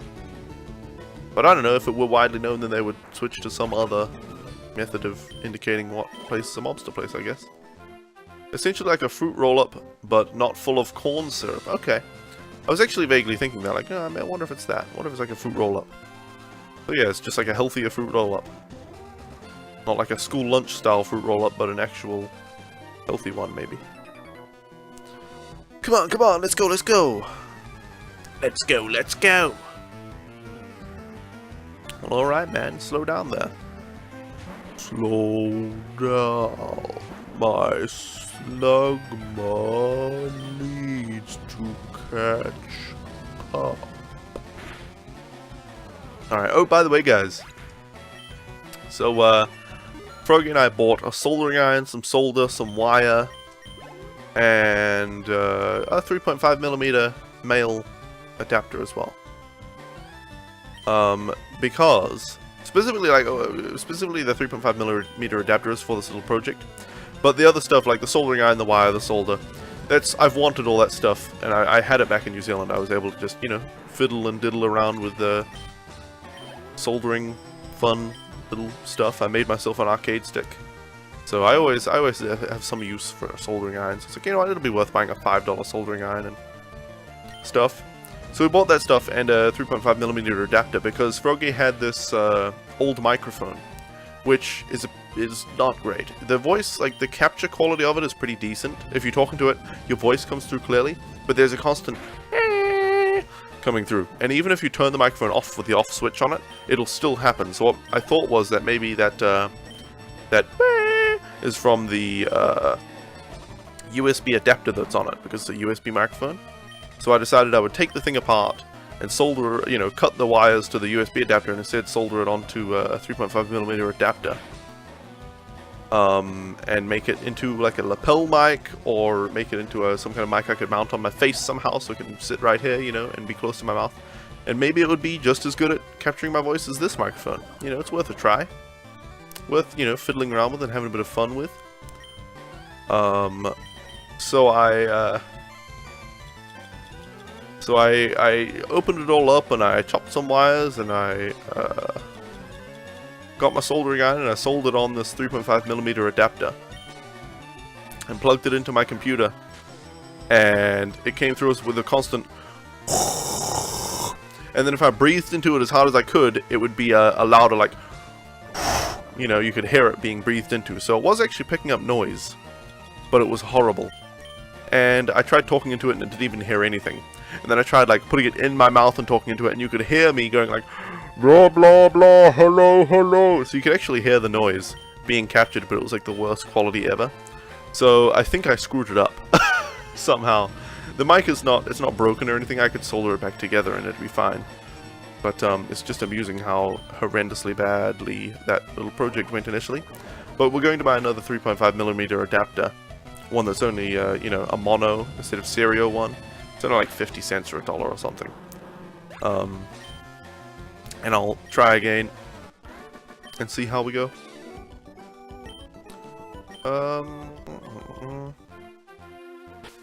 Anyway, it's essentially pureed fruit that is flattened out thin and then dried out. You're not bad at soldering work? Oh, that's good. Don't forget to use a vacuum to suck the toxic air away. Oh yeah, yeah. So toxic. No, you just need like a, you know, some airflow. Wait, is it like those fruit chips? I don't think so. Think please. Okay, there you go.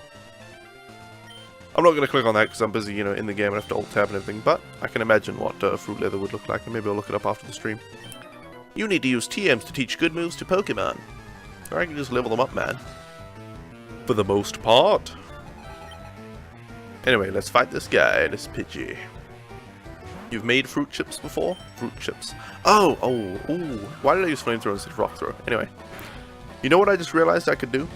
So yesterday, Froggy and I bought a blender, because we had a bunch of money to spend from my father-in-law, aka Froggy's dad, from Christmas. We bought a blender. We could we have these fruit cups in the fridge that Froggy's a bit sick of because she had a bunch of them, and they're a bit strong tasting for me. I can eat them, they're alright, but I just can't eat them very quickly or anything.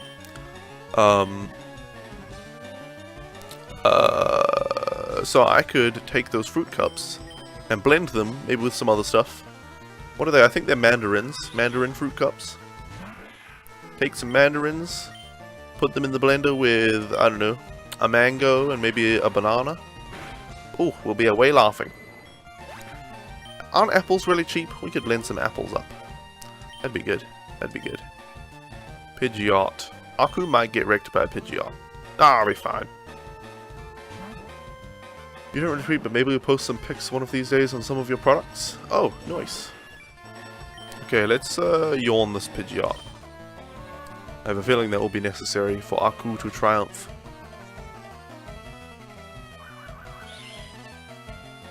Freaking whirlwind every bloody time. You know what? I'll just use a super potion on Aku, and then I'll switch to Aku. You have a blend tech? I guess that's just some kind of blender. Because you like to have a broom and iPhone smoothie? So you're saying you can blend anything? Or is that what some YouTubers use to blend an iPhone or something? Flamethrower it in the crotch? Nah, rock throw will do more damage. I think, actually, how much base damage does rock throw have? Because, wait, can I have a look? Hold on. Flamethrower is 95 with the same type of attack bonus. That is plus 47.5. So 142.5. Rock throw is 50 with super effectiveness is 100. So flamethrower actually does more damage than rock throw to a flying type Pokemon. Blend Taker's industrial strength, I see. You sent the link to me just in case. Thanks, Deathcore Seth. Yeah, funnily enough, using the the normal damage move rather is more powerful than rock throw. How weird. But when Aku levels up and evolves to Magcargo, he will be part rock type and he'll get same type attack bonus on rock throw, which means it'll do another half damage, which means it'll do 150 damage to flying type Pokemon, so it will be more powerful than flamethrower against flying type Pokemon. There you go. There you go, investigation complete. Okay, and there's Aku leveling up to 38. I think he should evolve now to Magcargo. I'm so proud, my little boy's all grown up. And Chubby's leveled up too good. Not good enough quite yet. And here he is.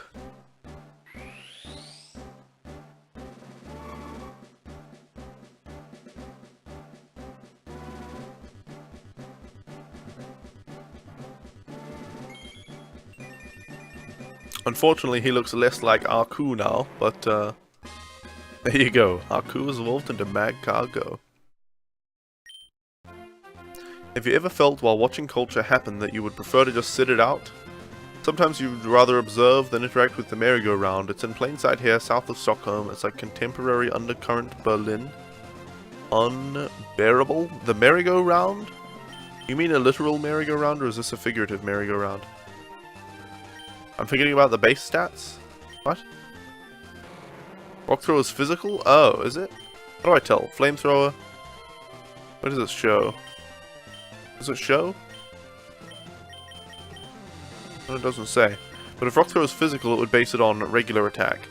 And Flamethrower would be based on special attack, and we have significantly more special attack.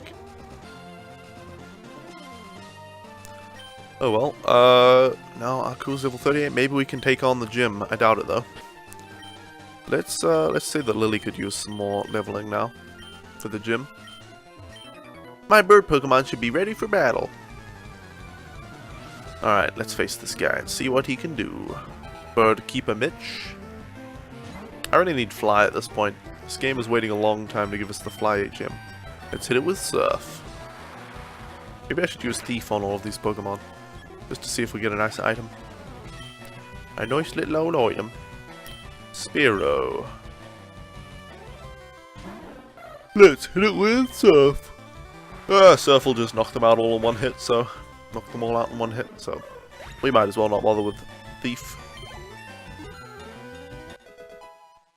Alright, level 38 for Lily. Good. Spearow, let's keep Lily in. This is why no one uses Magcargo competitively. Terrible stats. Really? I don't know. He's cool. Magcargo is cool, and that's all that matters. We sometimes just like to ignore what's going on. Yay, apathy!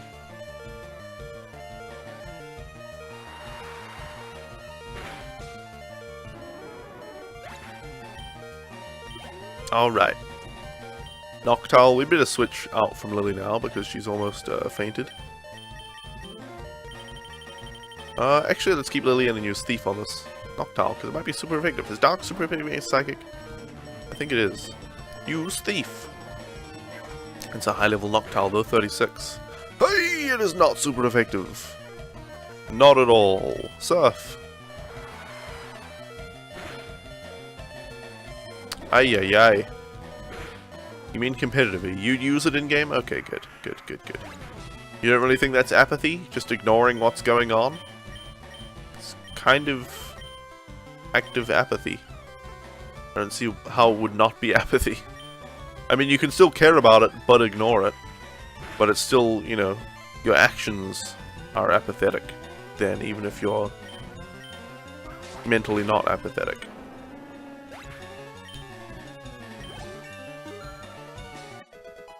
Okay, Fivel's level 34. I still think we stand no chance against the gym. Apathy would be knowing what's going on but not feeling anything about it. Yeah, you can have apathetic actions and feelings. Route 20, Cypress Town ahead. So we can't cross the water just yet. When you say ignoring what's going on... Oh! Not knowing about it in the first place? I think that's still apathy. I think that's like active apathy. Intentional apathy. Like purposefully not finding out what's going on because you would care about it. I don't know. I don't know. I don't know. Alright, let's head back to the gym. To the gym, to the gym. Everything you own in the gym. When you used to smoke pulled pork for your in-laws, you would make vegetarian options because one of your nieces is a vegetarian. And you didn't think it was fair to just tell her to eat salad, so you would smoke up Morningstar products for her too? Nice. You know, I was kind of a little bit pissed off at Christmas dinner with Froggy's family and my family by law now. Because one of the young girls there, she was like 14 or something, wasn't grabbing any meat at the time. And so her grandmother, aka Froggy, well, yeah, Froggy's grandmother, so maybe she's, no, I think she's just this girl's grandmother as well. Like, what, are you vegetarian now? Like, as if to insult her and belittle the potential of being vegetarian. Like, what, vegetarian now? What an idiot. I was like, you know, we're right here, we're both vegetarian. It's pretty, yeah, that woman is a bit insensitive. And when I say a bit, I mean incredibly insensitive. That was displayed later on in the night. Thought that was going to take a completely different turn when you read it, when you used to smoke. You've been thinking a lot about what has sprouted from the indie hipster aesthetic of yesteryear, back when it was all about making fun of people with moustaches and hair buns who wore skinny jeans. What's with the random apostrophes?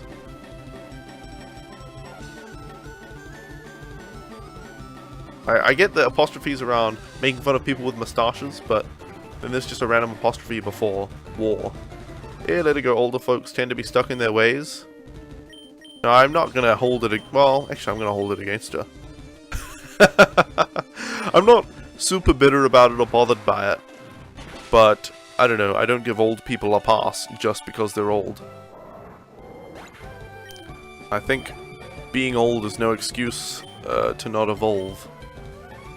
Or to be just a bad person in some way. You know? Like, my grandmother is incredibly racist. Or at least last time I heard her say anything about Maori people, which is the native people of New Zealand. She was incredibly racist. I don't just give her a pass on that just because she's old and, she's not likely to change her ways. Old people can change.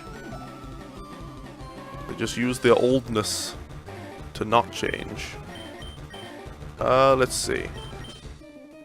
Let's Super Potion Arku, and he should survive. See, Arku can't have such bad stats. He survived Brick Break from this Magmar that's levels 8 levels higher. It's a super effective move. The game just randomly slowed down there epically. Epically is not a word. Drastically for a moment. But let's hit him with, actually, Rock Throw should be super effective. Sometimes they're like that because they might have been vegetarian too, but were scared or not allowed to. And now they take out their frustrations on people that can actually be open about it. I don't think that's the case, but it could be. Even so, that doesn't make it any better. That's just like projecting your negativities, or your, the negative aspects of your personality onto somebody else is not an acceptable thing to do. Even if you're old. Okay. Oh, one more hit and we're going to defeat this Magmar, but I have a feeling he'll heal it. Let's just hit it again. Hyper Potion, yep. We'd better heal as well, because Aku will faint. If we do not... Okay, whoops. I don't know, I think this Magmar is going to do more than 50 damage with his Brick Break, so if he does wake up and hit us. You're not saying it makes it any better. You find it to be a lost cause trying to educate older people, not saying that's right. You just ignore them because their time is way more limited and you can ignore them, and you don't have to ignore them for very long. I don't know, I find the attitude that, obviously this is not necessarily your attitude, JJ, but a massive extension of that attitude is that people only care about children, and only care about changing children's minds in education in childhood. And they think, oh well, just adults are lost causes. If they're already grown up, they're not going to change. Children are the future. Just make sure the children are better. It's like ignoring the next 30 years until those children can have any form of power. Hey Twinkle Woohoo, welcome! Let's see. Lily might faint. Survival, Chirpy. Chirpy has quick attack. Let's try Chirpy. You think the latest rationalized as pure consumer mindset is contemporary conformity. The contemporary conformist has urban lust for an unsubstantiated version of day-to-day life in urban environments. However, that urban lust is balanced with a rural naturalism that attempts to utilize an arbitrary perception of farm-to-table vibes when you've only ever sat at the table in some try-too-hard contemporary wave-designed restaurant.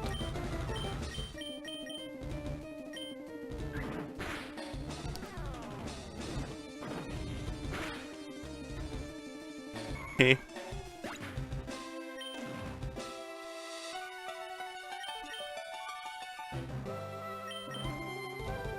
Contemporary conformity. Urban lust. Some version of day-to-day life in urban environments. Balanced with the idea that you get your food straight from the farm, avoiding all those nasty chemicals and hormones and stuff. Ooh. Is that what you're saying? If they want to be miserable curmudgeons, then they're free to be that way. Obviously, if they're actively saying racist stuff, feel free to tell them to shut up, but you don't see yourself changing minds. Merely putting them into verbal submission. I see. Classic psychotherapy tells us 55 plus people more or less are lost causes as far as new things go. People who are 55 and older? I think that's by choice though. I think people can choose whether or not to accept new ideas or to adapt their thinking, regardless of how old they are. Younger people are more open to ideas in general, especially like, children under 10 or something. They would just accept any idea you throw at them, pretty much. Teenagers might be very rebellious and therefore accept any idea that is not pushed upon them. Some. Oh, a mad cargo. Lily should be fast enough to defeat this guy in one hit. But I think old people, even if their subconscious mind has been trained to think a certain way for 55 years in a row and has never considered an alternate perspective, if they consciously consciously accept or believe or agree with alternate ideas or alternate ways of thinking or alternate behaviors, then they can choose to behave their way or think their way or act their way despite their subconscious training. I don't think anyone's conscious mind is so weak that they can't choose to behave differently.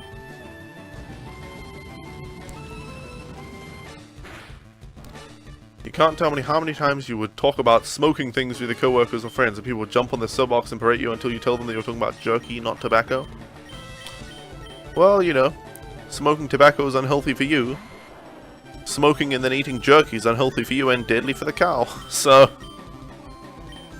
it seems like people would have a stronger position to stand on if they were trying to argue out of smoking jerky, but hey. That's not a popular perspective, is it? Chives. Can we get a water stone anywhere in this game to evolve Lily? Does she require a water stone? Damn. We probably can get a water stone. Did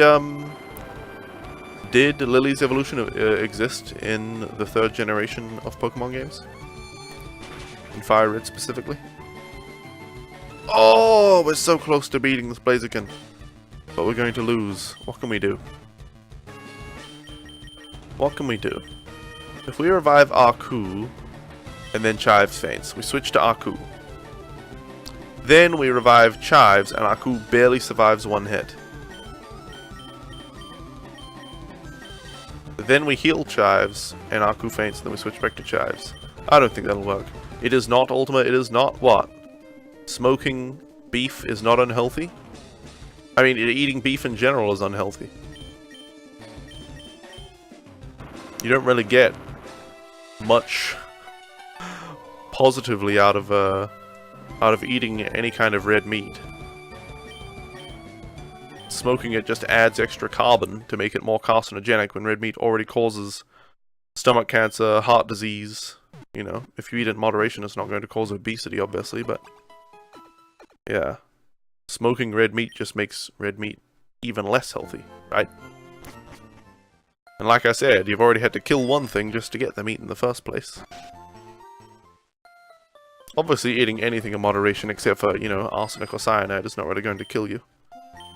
You meant my position on the... Oh, you meant my position on the perspective. Okay. You meant that. Alright. No. Yeah. Actually caring about animals is not a popular perspective. Unless you're a pet owner, and then you care about dogs and cats and no other animals. Yeah. I want to just see someone with a pet cow. That'd be funny. Lily in front, Aku next. Obviously Aku's way back there, but yeah, we'll switch in them. Well, Lily did level up in this, so maybe we'll be better off in this battle. I don't know. Yes, this is a ROM hack, Twinkle Woohoo. You'd estimate if one were able to examine and analyze the persona and the emergence of a persona, chances of being able to rewire yourself would be way higher, but that's easily said. Use an electric smoker, not super healthy, but not as bad as using coals. Well, that's true. That is true. So it is an improvement.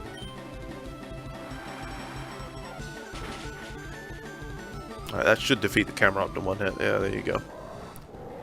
If one were able to analyze and examine the persona, their own persona, do you mean? I think anyone can do that, they just have to care enough to do it. I am the way I am by choice. I don't behave in a natural manner. I don't behave as my natural, you know, instincts or would dictate, or the way my parents raised me. I don't speak in a natural way. People in New Zealand don't think I'm from New Zealand because of the way I speak. They don't recognize my accent as a New Zealand accent. Because I examine the way I speak and I try to improve it. It just takes any modicum of care. You thought that was a euphemism? What? Are we talking about Persona? Oh, you're talking about the games. Persona 4. Persona 3 FES is the one I played. I didn't finish it, but it was pretty good. Okay, Magmar is asleep. We can only hope to throw enough rocks at him to defeat him before he wakes up. Itchy S syndrome. Itchy everything syndrome is the streamer's curse. You know, I always used to say on stream, the only reason I would want a girlfriend, or the main reason I would want a girlfriend, is so that she can scratch me while I'm streaming whenever I get itchy. Oh, obviously I was joking back then. Though having some kind of robot to do the job because Froggy's at work might be nice. Oh, Aku's fainted. Sorry, Aku, I failed you. I have failed you as a trainer. Alright, we'll bring in... we'll see if Lily can outspeed this Magmar. It's break time, thank you, Druid Bean. After this gym battle attempt, I will take my break. You played Persona 3 Portable and Persona 4 Golden. Nice. Oh, nice. Alright, that's Magmar down. The next thing should be a Mag Cargo that we can defeat in 1 hit without taking any damage. Yeah, see, yeah. Alright, Lily, come on now. Surf attack.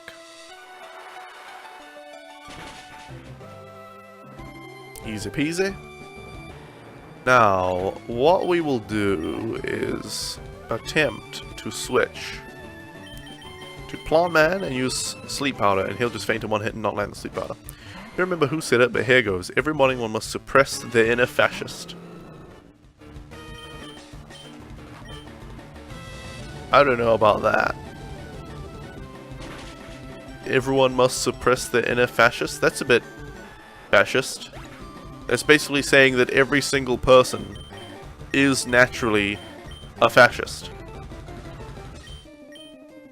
I mean, maybe the person that said that was a fascist, and I'm sure there are plenty of people who are fascists, but I don't wake up every morning thinking, black people are equal to white people, Asians aren't all bad drivers, come on, what are the stereotypes do I subconsciously believe in? You know. I don't see an Asian person and think they're bad at driving. I don't see a black person and think they're going to steal my stuff. Although I do make a lot of racist jokes. You know, personally just with Froggy. I wouldn't actually say them on my stream or in any sincere way at all. But, yeah, no, I don't wake up every morning thinking, oh no, I hate black people again. Oh god, what am I going to do? You must suppress something else every morning, but you're not going to say what in chat because it's not PG. Oh, Seth. Oh, Seth. You got called a fascist for having dogs and the fact that you eat meat? I need to look up the exact definition of fascist now. Because I don't know if that applies to people who murder animals or not. I've never actually looked up the exact definition, I just know that it's, you know, generally speaking, it's equivalent to being racist. Well, a hyper potion. If we get a critical hit here, we do actually beat this guy. Psychic comes out again. I don't know if Eradicate is faster than Blaziken. Probably not. Well, let's try again. Well, another hyper potion.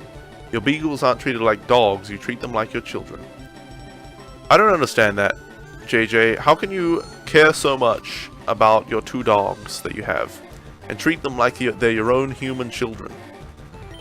And then care so little about other animals like cows and pigs and chickens and things that you would murder and eat them. It just doesn't make sense. It's like some kind of mental dissonance. That because of your proximity to those dogs, you care greatly about them, but because of your lack of proximity to farmed animals, or lack of any close relationship with such an animal, that you could just relentlessly murder those ones. You know? Because people know that dogs are, you know, have feelings and can understand speech and everything like that, that they're so intelligent. I think the idea of killing them is horrible, but they've never bothered trying to talk to a cow and realize that cows develop friendships and things like that. Anyway, on that happy note, computer transition. Guys, it's been another hour, which means it's time for another break. So thank you all so much for hanging out until now, and I will see you all back here in just a few minutes after these YouTube videos. Please enjoy. Computer start break. Dear oh dear, please just. Perhaps if I prayed to our spiral god, he would bless you with a magnemite.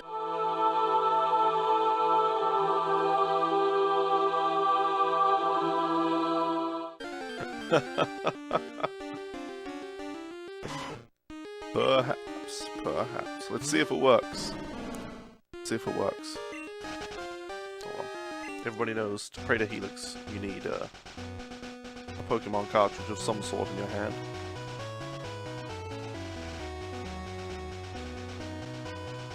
Oh, Helix, thine spirally love be within us all.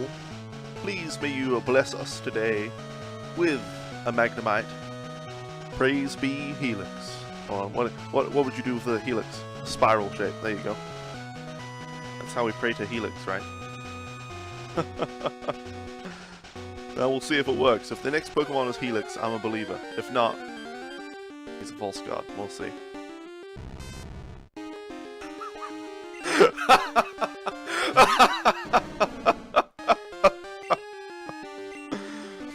Praise Helix! Oh dear.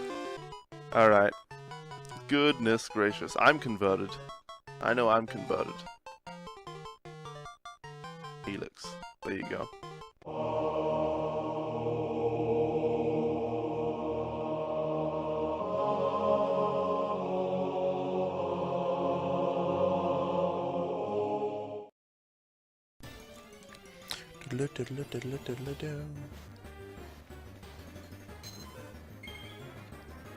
Bum, bum, bum, bum, bum, bum, bum.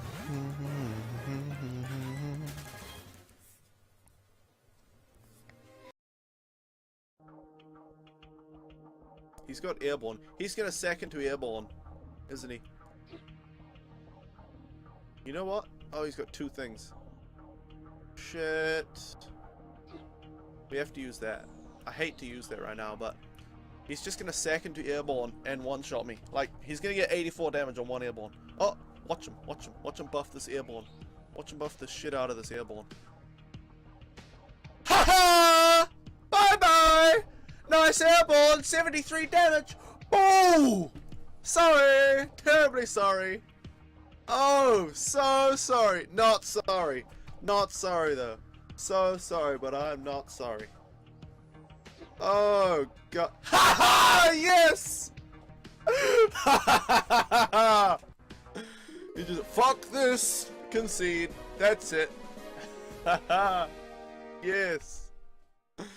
Oh, man! A giant black hole is hurtling towards Dusttown, and you are the only thing in the entire universe that can save them. But you'll have to grow from a speck of dust to an asteroid, a planet, a star, to something large enough to defeat the black hole. Because in this game, like no other, it all revolves around you.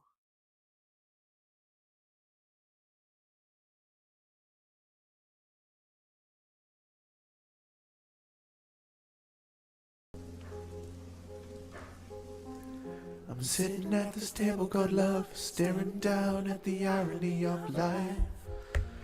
How come we've reached this fork in the road, and yet it cuts like a knife? I'm not crying.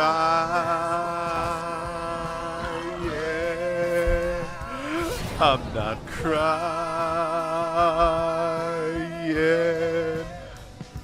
Oh, I'm not crying.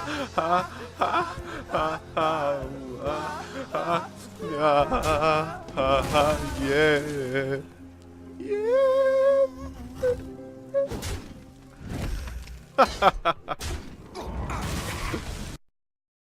Ash Ketchum is a boy of 10 years old, and in the world of Pokemon, that means it's time for him to get a Pokemon from Professor Oak and head off on his own Pokemon adventure.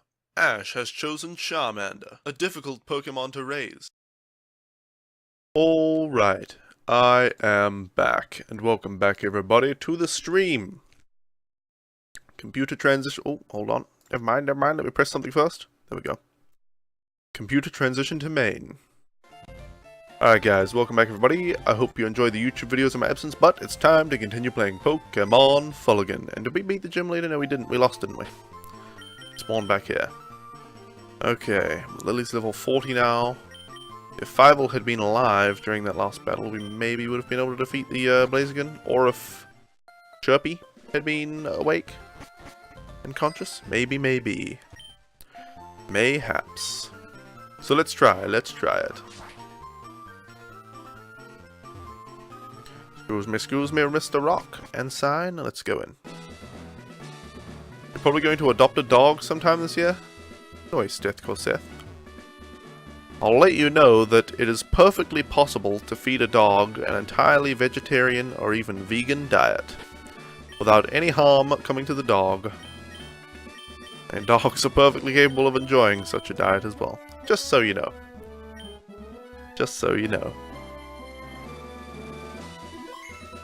Alright. What Pokemon are we using against this guy first? Lily? Yes. Okay, let's do it.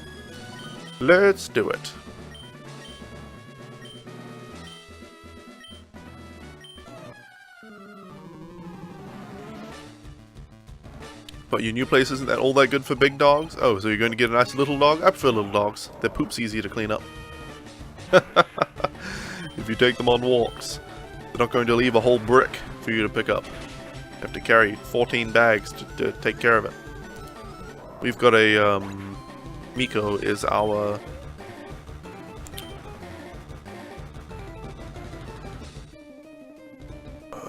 Jack Russell Terrier. There you go.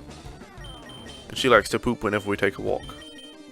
I shouldn't say walk, I should say W-A-L-K, because she might hear me in her room and get excited. She understands that word. So I shouldn't say it. Alright, yawn. Confuse Ray, of course. You thought leftovers were the best for dogs? Well, they'll eat just about anything. Miko literally eats her own hair. If I scratch her back, she sheds like crazy. If I scratch her back, so much hair comes off, and she loves getting her back scratched. She'll do this face, she's like, ugh, ugh. But if I scratch her back, all this hair comes off in big clumps onto the ground. And then she'll just sniff it and she'll go, and eat it all. She'll eat dust off the ground. She sees a clump of dust. She sees a clump of dust on the ground and she just, yeah, sweet dust. Delicious. She's actually more picky with her food that we give her than she is with dust and stuff on the ground. We haven't switched her to a vegetarian diet. You know, because she's so old, it would probably be pretty difficult. And it's more expensive. And, you know, not to be grim and to make Froggy feel sad, but yeah, she's old, so, you know, you get the implication. But she's more picky with the food that we put in her bowl than she is with dust and hair and just random junk she finds on the ground. Very strange. Fascist tendencies tend to be an easy path towards simple solutions, like in a situation where someone says something outrageously ignorant, like hailing Nazism, or threatening people in general. One might feel bittersweet about free speech. Someone a bit smarter could more easily bypass the fascist trap by subconscious rationalization. One might hope. Sometimes it's just a matter of strong identification with a certain idea. Let's see, this Magmar's going to get healed. Means it won't wake up this turn. I don't think it can wake up on a turn that is healed. It has to try to do something. Maybe I shouldn't have used Aku to fight Magmar. It doesn't seem to be working out so well. I'm predicting that it wakes up. That was a good prediction. We're confused now, so we might not land the yawn though. How about putting the dust and all in the bowl and the food on the ground? You know what? That might be a good idea. Just accidentally drop the food and then she'll scavenge it. I've got to eat it. This might knock out Aku, I think. I don't think they would kill your Beagles chase rabbits. You don't think they would kill one if they caught it, but you accept that it's hard to undo hundreds of years of conditioning. At that point it's just hard-coded, but little by little you get your youngest to ignore them. Well, that's good. Let's see. Let's bring out Lily and see what we can do. Let's see what we can do. But, I mean, I don't really understand why, again, why you're totally okay with murdering and eating cows, but then not okay with your dogs killing rabbits and assumedly eating them. Don't really get. It's like dissonance again. It's the same thing, but you react to it two different ways. I'm glad that you're trying to train your beagles not to kill rabbits, but it doesn't make sense to me. Again, with the potions. He's one more training class away from qualifying for his CGC certificate? Yeah, I don't know what CGC certificate is either. Maybe you're allowed to have them in public without a leash if they're CGC certified or something. I don't know. Let's see. Well, we'll bring out chives. This is the worst it's gone so far, except for the first attempt and second attempt. Let's try Psychic. Magmar moved first. Magmar is faster than Chives. Damn. Damn.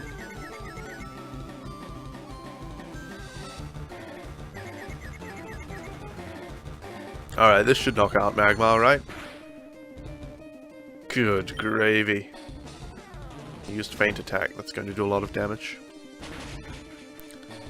Oh dear. Not too much, but Enough to be quite inconvenient. And... oh, this has just gone terribly wrong. Lee. Not allowed to have them in public without a leash no matter what at your place? Yeah, it's the same in New Zealand. Except in, like, dog parks, which I never went to a dog park while I was in New Zealand, but I knew of their existence. And it's the same here in... well, I don't know if it's the same here in Texas? I don't know, I would expect it to be, but... you know, America's all about freedom, right? So, maybe they see a leash on a dog as the antithesis of freedom. Which, I mean, it kind of is, but... having dogs freely running around and roaming suburban areas would not exactly be, good. Let's revive Lily. Okay. Flamethrower and Plant Man, he's going down. Yep, I didn't have any hope for Plant Man. That's why you love the dog park. You can just let Maxie go wild and have a picnic. And then when it's time to go, just yell her name and she would come running back. Nice. That's a well-trained dog. Alright, let's hit this mag cargo with Surf. Okay. There you go. Hey Eddie Kasserek, welcome. How am I doing? I'm doing quite well, thank you. How are you? And long time no see. Okay. Leveled up. Got Blaziken coming out. We will send in Fievel. Can Lily even withstand one hit from Blaziken? Maybe if she's at full health. Let's send in Fievel. You don't want him to eat a rabbit for a myriad of reasons. You eat rabbits, so that's not the reason. The reasons are especially here in the southwest, wild rabbits often carry fleas, spotted liver disease, and other diseases. On the other hand, it's a matter of him being trained to be a service dog, hence needing the Canine Good Citizen certificate. I see. I see. Wouldn't it be horrible if your dog killed a rabbit and then died because of it? Oh, so terrible. You know, it's not terrible that the rabbit dies, but it would be terrible if the dog died killing the rabbit. You know, that poor dog should be able to freely kill rabbits without consequences. Yeah, weird. Can I move this? Not in battle, maybe? Let's use a Hyper Potion on Chives. You doing okay? New Year's party was also great? Well, I'm glad. Okay, that's... yep, Fievel down on one hit. I figured as much. Let's see... I don't know if Lily can withstand one hit. But let's send in Chives. Chives hasn't leveled up. Maybe if we leveled up Chives once, she'd be able to one-shot this Blaziken. Well, let's get... maybe we should use Double Team. Let's use Double Team. Rock Slide? Oh, did a lot of damage, and we flinched. So we're screwed.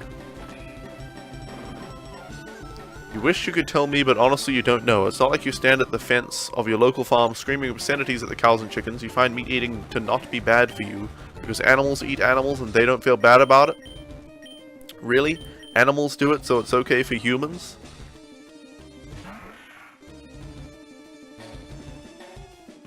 Who are you there to stand and judge? People can judge whomever and whatever they want. But humans, unlike other animals, are the... well, perhaps, I don't know about dolphins and things, but... humans are the creatures on the planet with the most intelligence. And the greatest ability to reduce suffering in the world. And yet, instead, we are the greatest causes of suffering in the world. Humans kill and eat 150 billion animals a year. Globally. But it's okay because animals do it. What about other things that animals do? You know, like eating their own poo. I mean, people can eat their own poo if they want, so that doesn't really work. But you know, like killing each other. Monkeys kill other monkeys.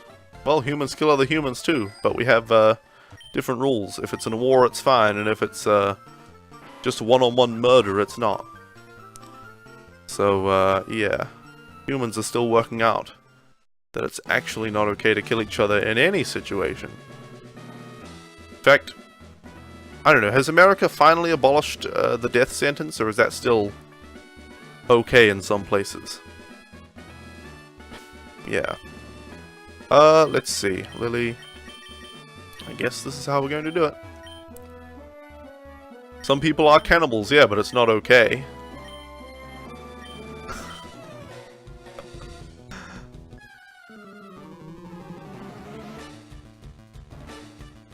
Intelligence is double-edged. Yeah, humans have the intelligence to greatly reduce suffering in the planet. Instead, most humans use it to increase it drastically. Most animals don't have the intelligence to understand most morals. You know, they can understand very basic things like don't kill each other. Don't, you know, like if you're in a herd of cows, you don't try to, you know, shunt another cow off a cliff. But that's just a simple moral. They don't understand the similarities between themselves and other animals. They don't have the capacity to make complex decisions. Death sentence is okay in many places in America, really? That's disappointing, but expected. Texas is probably one of the places where the death sentence is legal. We need to buy more super potions. I keep saying we. We. You guys aren't playing the game. You're participating in the game, I guess, but I am the one controlling it. Super potion. What about eating someone / something that has died of natural causes? That would be okay, except for one, it's disgusting, so I wouldn't do it in the first place. But for two, we live in a capitalistic world. So if somebody had truly died of natural or something, anything, you could eat a human. If they died of natural causes, it would be okay in that particular instance to eat them. Although, as humans have decided, we give each other's corpses a bit of respect, and whatever you want done with your body after death, you get to choose. You know, that's a right that humans grant each other. Your body is yours to control even after death. But if somebody had died naturally, and if they had given the, you know, the permission to have their body be eaten, then that would be morally okay. But in the capitalistic world in which we live, people would kill each other and sell the meat from the body. So it's not okay. The only way to stop that is to abolish cannibalism entirely. You can't say cannibalism is okay as long as they're okay with it. You'd recommend not eating humans due to human-prone diseases? Yes, there are plenty of diseases. Your brain will, you know, turn to mush, and I don't mean that jokingly, if you eat too many humans. What is it, spongy brain disease or something? I don't know. Your brain literally turns into a sponge, and you die. Not a literal sponge, but it becomes all spongy, and you'll die. But, yeah, eating humans is dangerous. But it would be morally okay, in my opinion, to eat a human if they give you permission and died of natural causes. It just shouldn't be legal, at least in a capitalistic world, and it would still be disgusting either way. And unnecessary, that's the thing. There's no reason to eat a human, other than, I don't know, some fantasy, you know.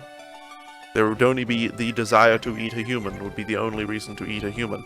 Unless you're in some dire survivalist situation, in which case people do become cannibalistic in those kinds of situations sometimes. You were actually saying prion disease. I thought you were saying human-prone diseases, because there are diseases that you can catch from eating other humans, but I guess that's one of them, prion disease. Called Kuru, causes your brain tissues to decay, yeah. There you go, it's probably what I was talking about. Spongy brain disease. Your brain turns all spongy and you die. Ah, it's just spongy brain disease. I guess I'll call it prion disease from now on. But then people don't get it. Nobody knows about prion disease. You become a Wendigo, yeah. Yeah, don't eat humans or you'll become a Wendigo, guys. But yeah. In the same way, JJ, it would be okay to eat an animal. Well, animals can't really give you the permission to eat their body. But being that they probably don't have a concept of what death Well, I think they understand death pretty well. They kill and die and see their friends die and things, so probably understand death. But they may not understand, you know, what happens to something when it dies, or have concepts of afterlife, or, which, obviously, I mean, there's no evidence to support that an afterlife is real. But they may not have complex thoughts about it. They may not think about what happens to their body after they're dead. But maybe it would be morally okay to eat an animal, while it would still be disgusting, morally okay to eat an animal if it died of natural causes. The thing is that, again, we're in a capitalistic world, and already people farm the shit out of animals and just murder them on a, you know, well, secondly basis. So, just for their meat. So, simply by eating animals being legal, people would run, even if it were only legal if they died by natural causes, people would run very sketchy farms. You know, they just raise tons of animals and have them die conveniently, you know, in apparently natural causes. People stage their own deaths and they appear to be natural. People murder each other and make it look natural. People don't murder humans and don't get caught because they think it's a natural death or a suicide. So it'd be even easier to stage an animal death. Let's see. I think this is how we're doing it. Alright. What about plants though? Don't they have feelings? No. Show me any scientific evidence, any study that doesn't use a freaking lie detector, that shows me that that plants actually have feelings. Plants react to stimuli. Doesn't mean they have feelings. A spring reacts to being compressed. That doesn't have feelings though. Plants react in a very similar way.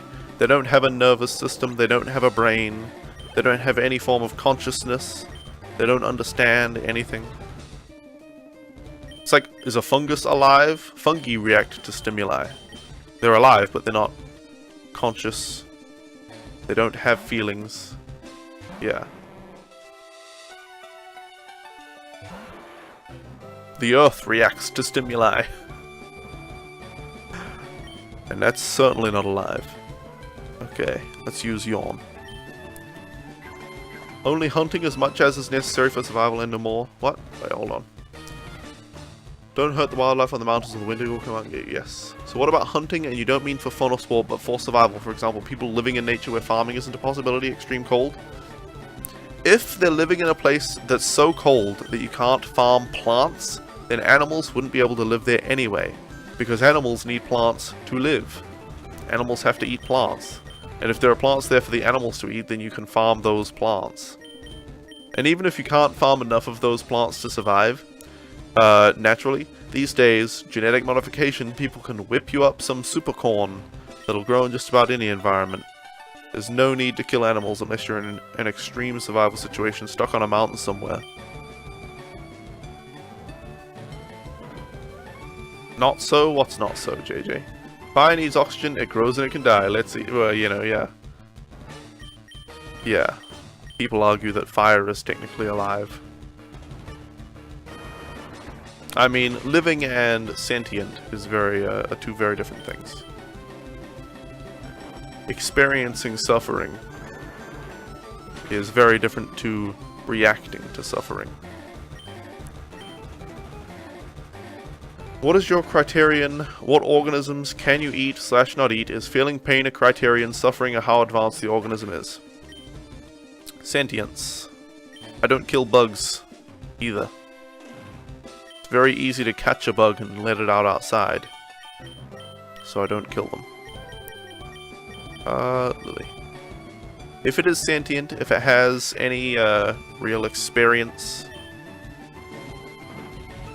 if it can feel pain, if it will suffer, you know.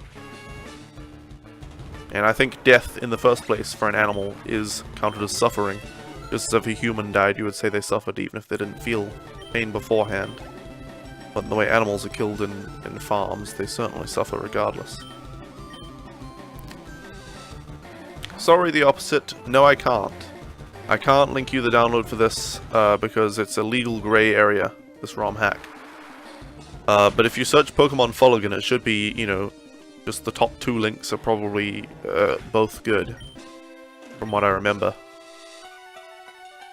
Are insects okay to eat? Are plankton okay to eat? I don't know about plankton, but insects, you know, could be debated.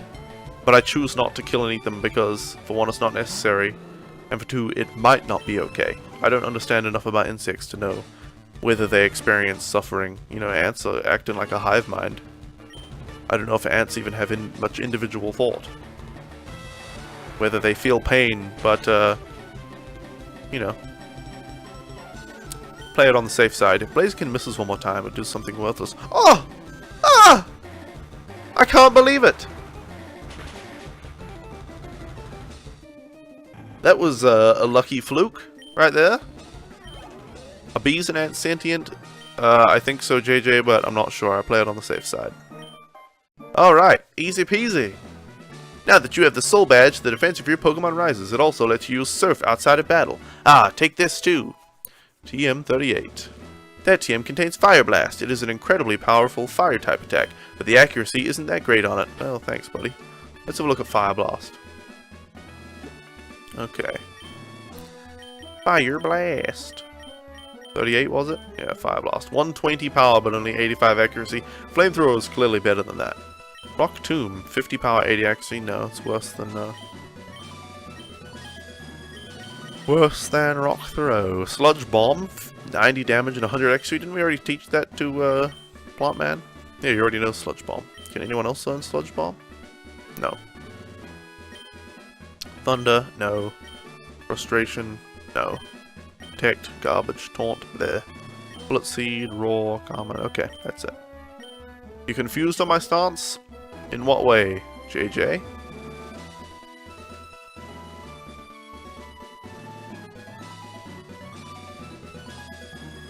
Yeah, if you Google Pkmn Fuligin, yeah, like the first or second link. I think the first link is, some just download site for it, and the second link is the actual post by the creator with a download link. So, strongest but not most accurate. Yeah, Fire Blast is one of the strongest fire attacks, possibly the strongest, but not the most accurate. If you're going to use things to increase accuracy, then it may be the best, but I don't want to use those things. So Flamethrower is the best for me. Okay, well now that we beat that gym, we can reorder our Pokemon. Lily is by far the strongest now. Arku ties with Chives, and Plantman is the weakest. Our starter Pokemon is the weakest Pokemon in our party now. That's what happens when you have to fight a Fire-type gym. Okay. Damn random encounters. Drowsy, well, I guess we'll use Poison is not super effective against Psychic. Let's just use... He has a lot of special defense and defense, so I guess we'll use Razor Leaf for the same type attack bonus. Alright, Confusion comes in.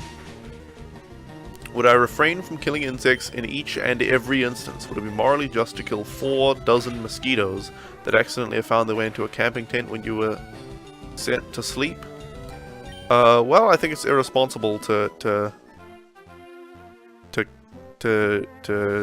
you know, not close your tent properly or whatever. But, I mean, it's questionable. Like I said, it's questionable. I don't know how sentient mosquitoes are. I don't know whether they know what they're doing, whether they think, whether they have friends. You know, I don't know whether they're intelligent or whether they're like little robots. I don't know whether they feel it when a wing comes off. I know the view is seamless to you, but are you saying that consumption of animal products could be black and white in morality, either with you or against you, I guess you could say? I don't... Animal products. Does animal products include meat, milk and stuff? Anyway, not exactly with me or against me. I know people who eat meat, who believe that they shouldn't eat meat. That's about all I ask of people. To acknowledge or know that it's wrong. I'm actually not that militant about stopping people from eating meat. Or to at least be open to discussing it, or to not at least believe that it's completely okay and that there's nothing wrong with it at all. If people just say, I know it's wrong to eat animals, or I know I'm inflicting suffering upon animals by killing and eating them, but I don't care, that's, you know, I'm not going to bring it up again with them. I'm not okay with it. but, you know, I won't continue to try to pester them or whatever. And I don't believe that just because people have an opposing opinion to mine means that they are my enemy in some way. It's just a different opinion. Just something to discuss and work out together. I believe I'm right. And I believe that people with the opposite opinion are wrong. But, you know, it's possible that I am wrong. I don't see how at this point. Nobody's presented an argument that makes it okay to eat animals. Ever. To me. But, you know, it's possible that it is okay to eat animals. Somebody just has to, come up with a pretty solid argument for why it would be okay to inflict suffering upon animals unnecessarily just because you like the taste of them. Bees that have built their nest inside the walls of your house? I don't know. Royal Citizen? I don't know. Blast Burn will be stronger, but you don't know if it's in this game. Someone know if Leaf Green or Fire Red will get a remake like Ruby and Sapphire? I have no idea when that would happen, but I think it will happen eventually. Eruption will be more powerful? Yeah. Just because you eat meat doesn't mean you support the senseless and wanton abuse and murder of animals. You find trophy hunting to be disgusting because of the waste of life simply for a pair of horns or whatever? I think... I find hunting despicable as well. But I think hunting an animal just to mount its head on your wall may actually be less wasteful than just eating it. Because...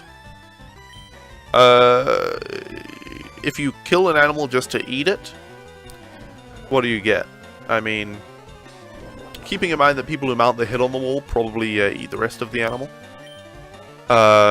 You throw away the head, throw away the feet, throw away, I don't know, bits and pieces, the whole skeleton, most of the organs. Maybe you take the skin to make it into some leather or whatever, and then you just eat the muscles and some of the organs. If you hunt it for its head, you do all of those things, potentially, and keep the head mounted on a wall, and it continues to bring you pleasure and pride, disgusting as it is, for many years to come. So I think hunting an animal and mounting its head on a wall is still horrendously evil and almost psychopathic in people's, you know, lack of recognition that this animal had to suffer and die, and that it actually mattered in some way. Just for your pleasure. But, it's less wasteful than just factory farming animals. And just eating the meat, throwing away the rest. Now you're lost and no most trophy hunters sell the meat or let it rot, and they just take the head. You think the whole animal should be used? Well, if they sell the meat, then it's going to be just as useful as a factory farmed animal, except with an extra head mounted on the wall. It's still evil, it's blatantly evil. And you're clearly assigning some value to an animal's life.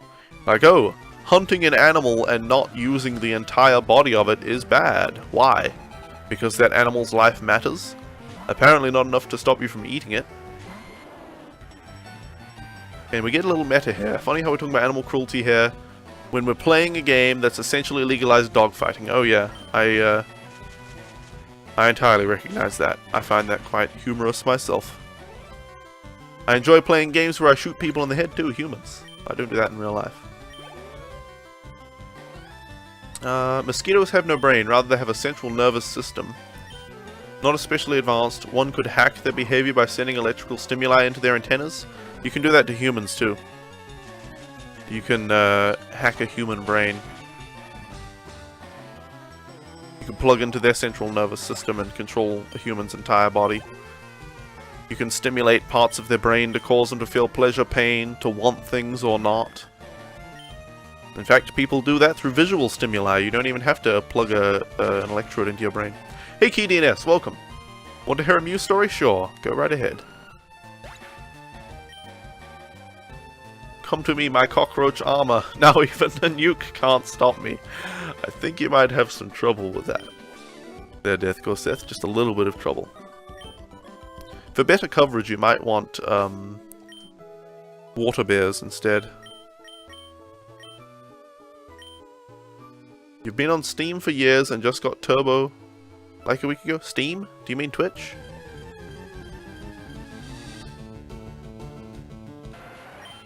But congrats, Key DNS. Alright, let's hit this tentacle with Razor Leaf.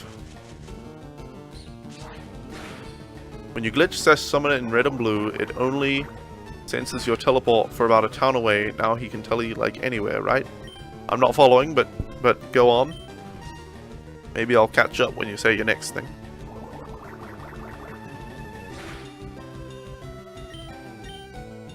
Come on, Plant Man.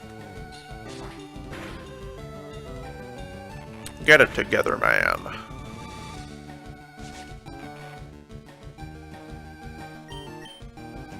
The issue with the whole cockroaches and radiation thing is radiation, although may not kill the cockroaches, radiation usually causes serialization. I don't know what serialization is in cockroaches.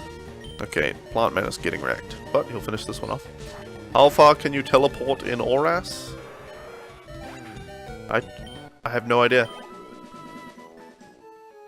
I'm really not following now. I have no idea what you're talking about. Let's put Fievel in front, since Plant Man has almost fainted.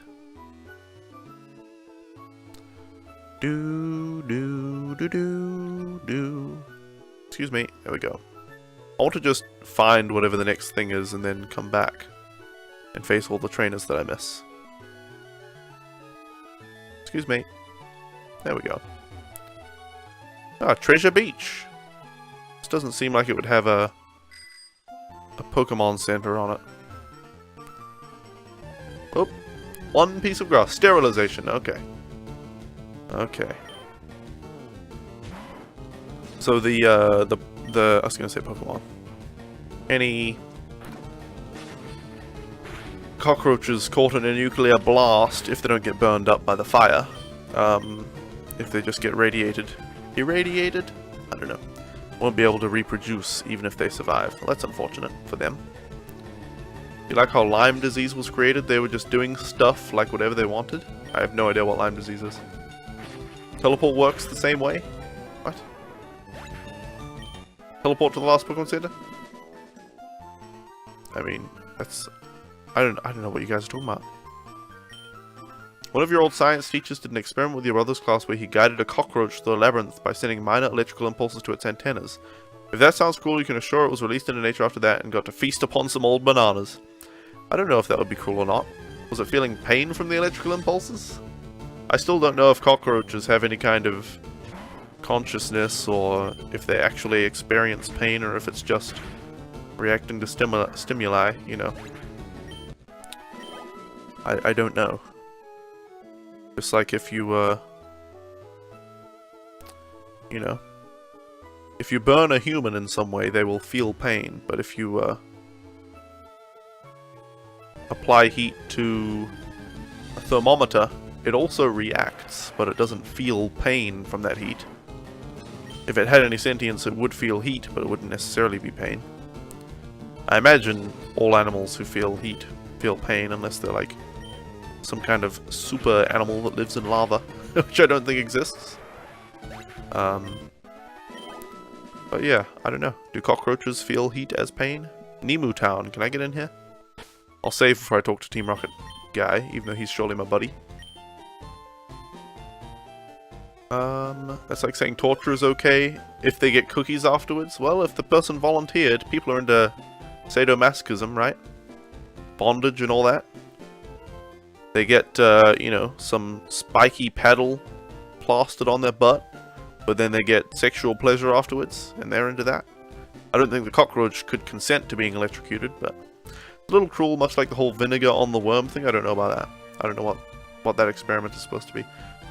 No, not pain, simply the sensation of sensing walls where there were no walls. Then I don't think that's cruel, although, you know, again, it depends on what a cockroach is, what it experiences. I don't know exactly how cockroaches work. Anyway, sup bro? Dude, I have this like totally wicked mission for you, but first you'll need like the Cypress Town gym badge. Okay bro, come back and tell me once you get that badge. I need to go to Cypress Town apparently. You will stand by the idea that plants feel pain too, but then again, you eat meat too, so you're really a source of morality. And yeah, JJ, even any argument that killing plants is just as bad as killing animals doesn't work. It may be true. Plants may feel extreme suffering and pain from being killed. I don't think that's the case, but it could be true. But just to produce the same amount of meat as you would by producing crops, you have to feed 10 times the weight in crops to that creature. So to produce a kilogram of... is it in mass, or is it... I'm pretty sure it's in mass. For every kilogram of meat, like from a cow, that you can get, you have to feed it 10 kilograms of crops. It might be that, or it might be based on area, but it's something like that. Or you can produce 10 times as many crops, I don't know. But basically, even if killing out plants is evil, you have to kill fewer plants to eat a plant-based diet than you do to eat an animal-based diet. You have to kill 10 times as many plants and kill the animal. So it's 11 times worse. If killing plants is equal to killing animals, eating meat is 11 times worse than eating vegetables. So it's still, yeah. You don't think the cockroach volunteered? No, I don't think so. Work can be torture, but you get money for it? There you go. People voluntarily experience horrible, terrible work because they get money from it. Did they ever make a game where you work for one of the Team Rockets? This is a ROM hack in which you can work for Team Rocket, and I'm working for Team Rocket. And actually, you have to work for Team Rocket. Yeah, I'm part of Team Rocket right now in this ROM hack, by attaching small cables on antennas and a weak pulse. Some of my friends left me here on this island, but I can't leave because I can't swim, and I don't have any Pokemon who can surf. How sad for you. Testing medicine on animals, how do I feel about that? I'm not sure, is there an alternative? I haven't investigated medical testing on animals. Ahoy, matey! I think I stepped on a wild tentacle, stung me leg, eh? It's Steve Irwin. Pokemon can still learn techniques after cancelling evolution. Evolution can wait until new moves have been learned. Pro strats. Do you have lots of friends? Linking up with the usual friends is fun, of course, but how about visiting the Union Room every so often? Who knows, you may end up making new friends. I think it will be worth your time to check the Union Room. There are alternatives, and animal testing is needlessly cruel. Okay. Well, I'll take your word for it for now, but I'll further investigate before I spout my own opinions on the matter, you know. When they kill cows, sometimes they jump backwards, which doesn't startle the men killing it? No. Not at all. They kill them all the time. Why would they be startled? We don't get many visitors here in Cypress Town. I think it's because we're only accessible by water. Hey Vanilla Thunder, welcome. How are you doing? Okay. Don't they have X attack? I like it because it raises the attack stat in battle. That's garbage. Never hurts to have extra items. You never know what might happen. Can I buy ultra hyper potions yet? Yes. Give me these hyper potions. I can speak English. We have some ultra balls already, so that's fine. How many revives do we have? 5? Yeah, we'll get more of those. And that's it. It's all of our money. Okay, let's see. I want revives to be up there. By the way, Ultimate, to get back to the game, are you going to switch out your starter at some point? I'm just asking because you have 2 grass types now, even though they're both double typed. No, I probably won't switch out my starter. I like keeping my starter until the very end of the game, even if it's not particularly good or the correct move strategically. I can get rid of some of these items as well. Sell the potions. Yeah, I'll sell some of these items. You know what they do to beagles alone in labs? No, I do not. You're pretty good, how am I? I'm pretty good, thank you, Vanilla Thunder, and I'm glad that you're good too. Okay, let's see. Ether. We'll keep the ethers. Red candies, keep the moonstones. Actually, do we need moonstones? Can't sell moonstones. Star piece. Sell the star piece for 4,900 Poké Dollars. Keep the escape ropes and repels. Sell the nuggets. White herb. Yeah. Get rid of that garbage. 50 polka dollars, sure. Stardust. Yep, sell that. X attack. Get rid of that nonsense. Keep the super repels and the PP up. Get rid of the X speed. Black glasses. We'll keep that for now. Max ether we'll keep. Calcium we'll keep. Max potion elixirs, sure. Thunderstone. We can get rid of the Thunderstone. It advances medicine tremendously, but it makes numerous animals suffer, as well as giving them cancer and such. Yes, there are alternatives, but nowhere near as effective. Especially as some bacteria are getting complete resistance towards antibiotics, like in China and the new gonorrhea type in the UK. Potion, we'll get rid of that. It's only 20 HP. Paralyze heal we'll keep. Full heals. Oh, I should move these. Max repels. Whoops. Awakening, X accuracy. Get rid of that. Lens tag, we'll keep. Okay. Okay. Test on willing humans? I don't know how many of those there would be. That old mansion has been abandoned for decades. Oh, it's locked.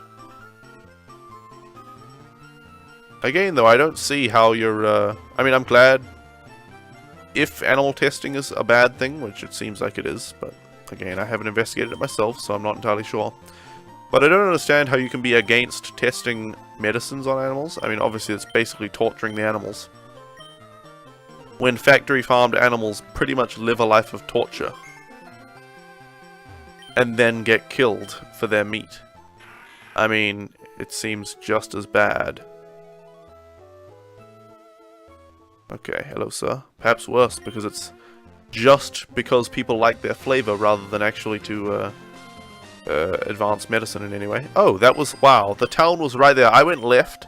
I went all the way, well, this way. I went all the way along the left-hand side, and the town was just like a few meters to the north. Good gravy. Few people would volunteer for cancer and then get a medicine that might not help against it. Yeah, exactly. Exactly. When you test, you get paid a shitload. Yeah, it seems like it's more like a trap for drug addicts and extremely desperate people. People in terrible financial situations. Medical testing. Like that. Oh, we've already fought this guy. The water is shallow here. There are many people swimming. I mean, accepting medical tests like that, experimental medicines for ailments you don't have, just to test them for side effects, things like that. It seems like gambling to me. Extreme gambling. Gambling with your life. It's not really worth it. Because it's torture, and you said before you're against factory farming. Okay. So you don't buy meat from the supermarket, or you buy ones that are specifically from like free-range farms and stuff, I guess? Cloister. Or do you... You said you're against trophy hunting and stuff, but do you hunt yourself, or what? You're not desperate or a drug addict, but you didn't get paid anything. That's, you know, you were testing medicine for some other reason other than money. Desperate people or drug addicts would test for the money.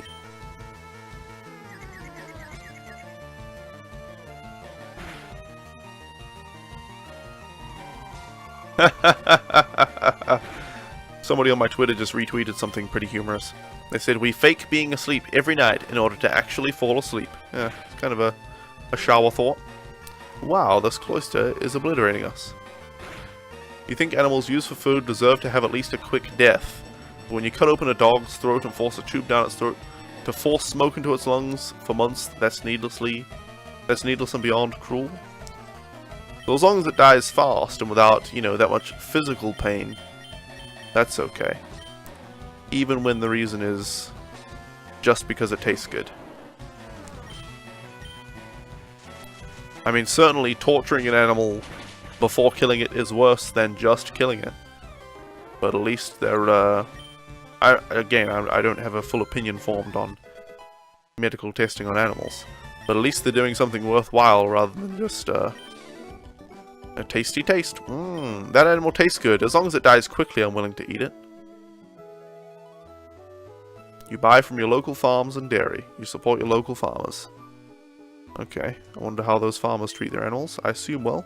I like to swim, so I like to swim So Cypress Town in the mornings. I think to Cypress Town is what she meant there, but... Oh well. Let's find some trainers. Hello there, miss. Are you on vacation too? No. You volunteered because it was an important medicine for a disease you lost a friend to, and a disease a friend of your sister had. Well, that's very good of you, Death Corseth.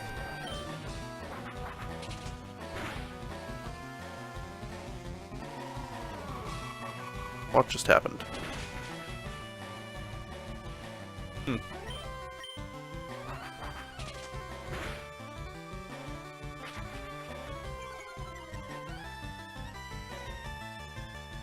Okay.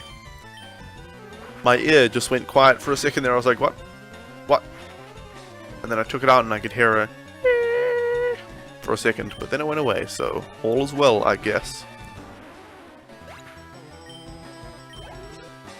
Okay, Dugong.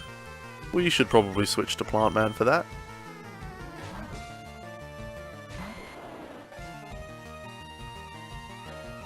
Alright, Dugong. Let's hit this Dugong with Razor Leaf.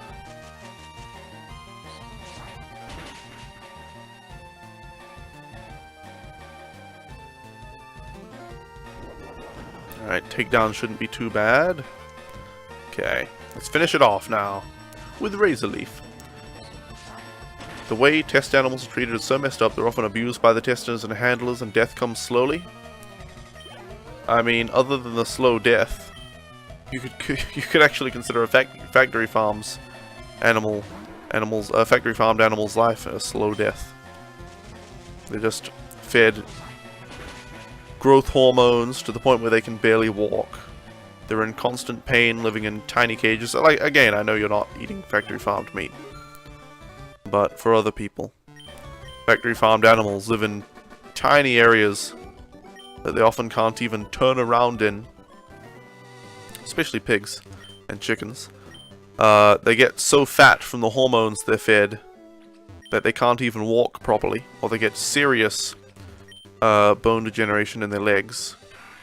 They basically live a torturous life their entire life until the moment of death, at which point they see other animals, their kin, being killed right in front of them until they die. Often killed while still alive, just have their throats cut and they bleed out. So, I don't know about your local farmer, maybe he goes out and sings to the cows every morning. But he still kills them just because they taste good, while he kills them for a profit. And you know, indirectly kill them just because they taste good. At least they live well, probably. Although with very little freedom, I guess. Still not exactly okay. Plant Man. We need to go back and heal. You ended up not being the best test subject though, since you had an extremely high immune system. That's funny. I had to get minor surgery on one of my toes quite a while ago, and they just needed local anesthetic to numb it before doing it. And so they injected some anesthetic into my toe, and then they said it would take like 5 minutes or something to take effect, or I don't know how long, but however long it was. So they left it for a minute, and then they came back, and they were like testing if they could feel it. I was like, yep, I can feel that. I can feel that. So they tried some more, and they like massaged my toe to make sure there was enough blood flow and everything. And then they tried it again. I was like, yeah, I can feel it. And they're like, are you sure you can feel it? They're like, you know, sometimes people think they can feel it, but they can just see it. And so seeing it makes them think they can feel it, and they actually feel it just by seeing it. They said, lie down so you can't see your own toe, and then I'll touch it on either side, and you tell me which side I'm touching it on. And I was perfectly able to tell him which side his little pointer was touching my toe on. He was like, well, I'll give it a little while longer to see if it takes effect, but yeah, apparently I'm resistant to local anesthetic sometimes, because the next time I went in, it worked without a problem, but I had to wait until another time. You think quick attack does more damage than wing attack? Really? Yeah, I thought it was the other way around. There's no point defeating this tentacle. You have that issue with Novocaine when getting your teeth worked on? Novocaine? Is that... I mean, I've just had local anesthetic for my gums when I've had teeth pulled. My adult eye teeth... I mean, my baby eye teeth weren't coming out naturally. They had to pull them for my adult eye teeth to be able to come through. Already fought her. Want to float with me? No thanks. Sorry, I'm married. It's all act. I rode my bird Pokemon here. Cool, man.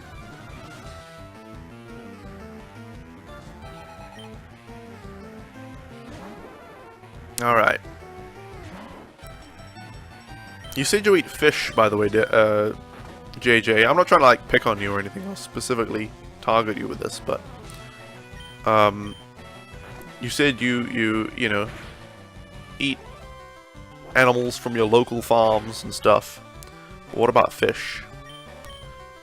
Because I don't know how your local fishermen, if they exist, would treat fish, but farmed fish pretty much just get dragged up by a net, tossed into a big crate, and then they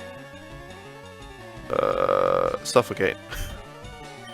So, not exactly great treatment for them. Should I bring out Aku against a Pelipper? Yeah, I should. It would come down to the target's typing at that point? Indeed. Oh, you get it, no worries. Call me a hypocrite, but I do go... You go fishing? I mean, I don't know if that's hypocritical exactly. Well, I don't know. It's just... It might be hypocritical. That's up to you to decide. One more time, Aku. Come on, is it going to fully heal itself, or by how much? Oh, not enough. Not enough. Oh, thanks, Druid Bean. I lost track of time again. I don't know. Much as many people get uncomfortable from this kind of discussion, I actually enjoy talking about vegetarianism, animal welfare, things like that. It's more interesting than just happy fun times all the time. And I'm also enjoying the game, so I lose track of time. But it is time to end the stream. So I'll just defeat this guy and then I'll save the game and we'll be wrapping up for the day. Pidgeot. I guess we'll keep Aku out for this one.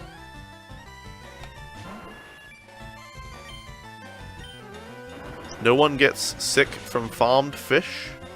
You're probably right about that. You can't really get that many diseases or anything from farmed fish. Not that that's really my concern. If people die from eating meat, I won't exactly be sad about it. Unless they're children and they don't know any better. And they're just raised by their parents and fed meat by their parents. You know? Then I would be concerned about it. But if adults make the decision to kill animals and eat meat and die from it, I wouldn't be happy, but it would be a bit of a bittersweet, you know? It'd be bittersweet. Bitter in that, oh, you know, another human dies, and I care, and I didn't want that to happen. But sweet in that, you know, their own decision that I consider horribly immoral killed them. Bittersweet. You thought rock was not very effective against water? I think it's just normal, and it's super effective against flying, so it's super effective against flying water. How does the welfare, or more specifically the health insurance of the US compare to the one in New Zealand? In New Zealand, you don't need health insurance. If you have a serious injury or a work-related injury or anything like that, you will get government assistance. You don't need insurance. Also, for things like broken arms, more minor stuff, that, and if it's not work-related, there's a specific organization that handles a case if it's work-related. But for things that are not work-related, if you just, you know, were out playing games, computer in stream. If you were just out climbing trees and you broke your arm, the government wouldn't assist you with that, but you wouldn't. It doesn't cost $1 bajillion to go to a hospital in New Zealand, so it's perfectly affordable to get a cast on your arm and stuff, and some X-rays. Anyway, guys, so basically health in America sucks. Going to hospitals and stuff. Not that I've even been, but you know, just getting. Yeah, Froggy had a tooth issue last year. Pretty serious, you know, pain, and she had to apply for dental insurance before she could go to the dentist because it would just be bajillions of dollars. So she had to go through 3 weeks of pretty unnecessary pain just to be able to afford to go to the dentist. You know, let her insurance go through before she could go. So, whereas in New Zealand, you just go straight to the dentist and it wouldn't be that expensive. Anyway, guys, the stream is done. Oh yeah, we're voting for Trump, definitely. We'll vote for him even if he's out of the running. I don't know if he's still a presidential candidate or whatever. I guess he has to be the top guy in the bigot party. I mean, right-wing party. It's bigoted to say, so obviously I'm being ironic. But anyway, guys, yeah, Trump specifically is a total bastard, but the right wing is fine. I'm a bit of a middle guy myself, but right and left both have you know, both have their benefits and deficits. You catch your own fish, but yes, you do get fish from your butcher/fishmonger. You prefer to get wild caught, but you've never confirmed the source. But I mean, regardless, you catch a fish by tricking it into biting down on a hook. So you stab it in the mouth, pull it up as it desperately fights for its life, get it up on the ship, and what on your boat, and do you like keep it in water until you take it back to shore and chop off its head, or do you just kill it right there? I mean, it's still not okay. Anyway, guys, thanks so much for hanging out. It's been fun, much as I'm sure some of you are uncomfortable, or if you were, you probably left already, discussing all these animal-related topics. But I appreciate that the people who are here can handle discussing morals and discussing animal welfare and discussing, you know, hypocriticism. I don't know. It's nice to be able to, you know, that's like, I don't know. I would like if people, the most I ask for from people really is that they at least know and agree and understand that killing animals is wrong and not worth a tasty flavor. But just being able to discuss it and be like, yeah, you know, you might be right, I'm not sure, you know. It's so much more than so many people, so. And like I said, I acknowledge the possibility that maybe, you know, it's possible that there is an argument that could convince me that it's okay to kill animals. I haven't heard it yet. But, you know, it's nice to be able to discuss things like this rather than people just shutting down. You know, it's enjoyable to me to discuss important issues. Thanks guys for hanging out. It's also been a blast to play Pokemon. More than you might believe. I really enjoy playing Pokemon. Playing this ROM hack is fun. And we haven't had any rape humor in this ROM hack for a little while, so let's hope. Thanks guys. I'll be back on tomorrow, 4 hours ago. So hopefully I'll see some of you all back then. See you all again some other time.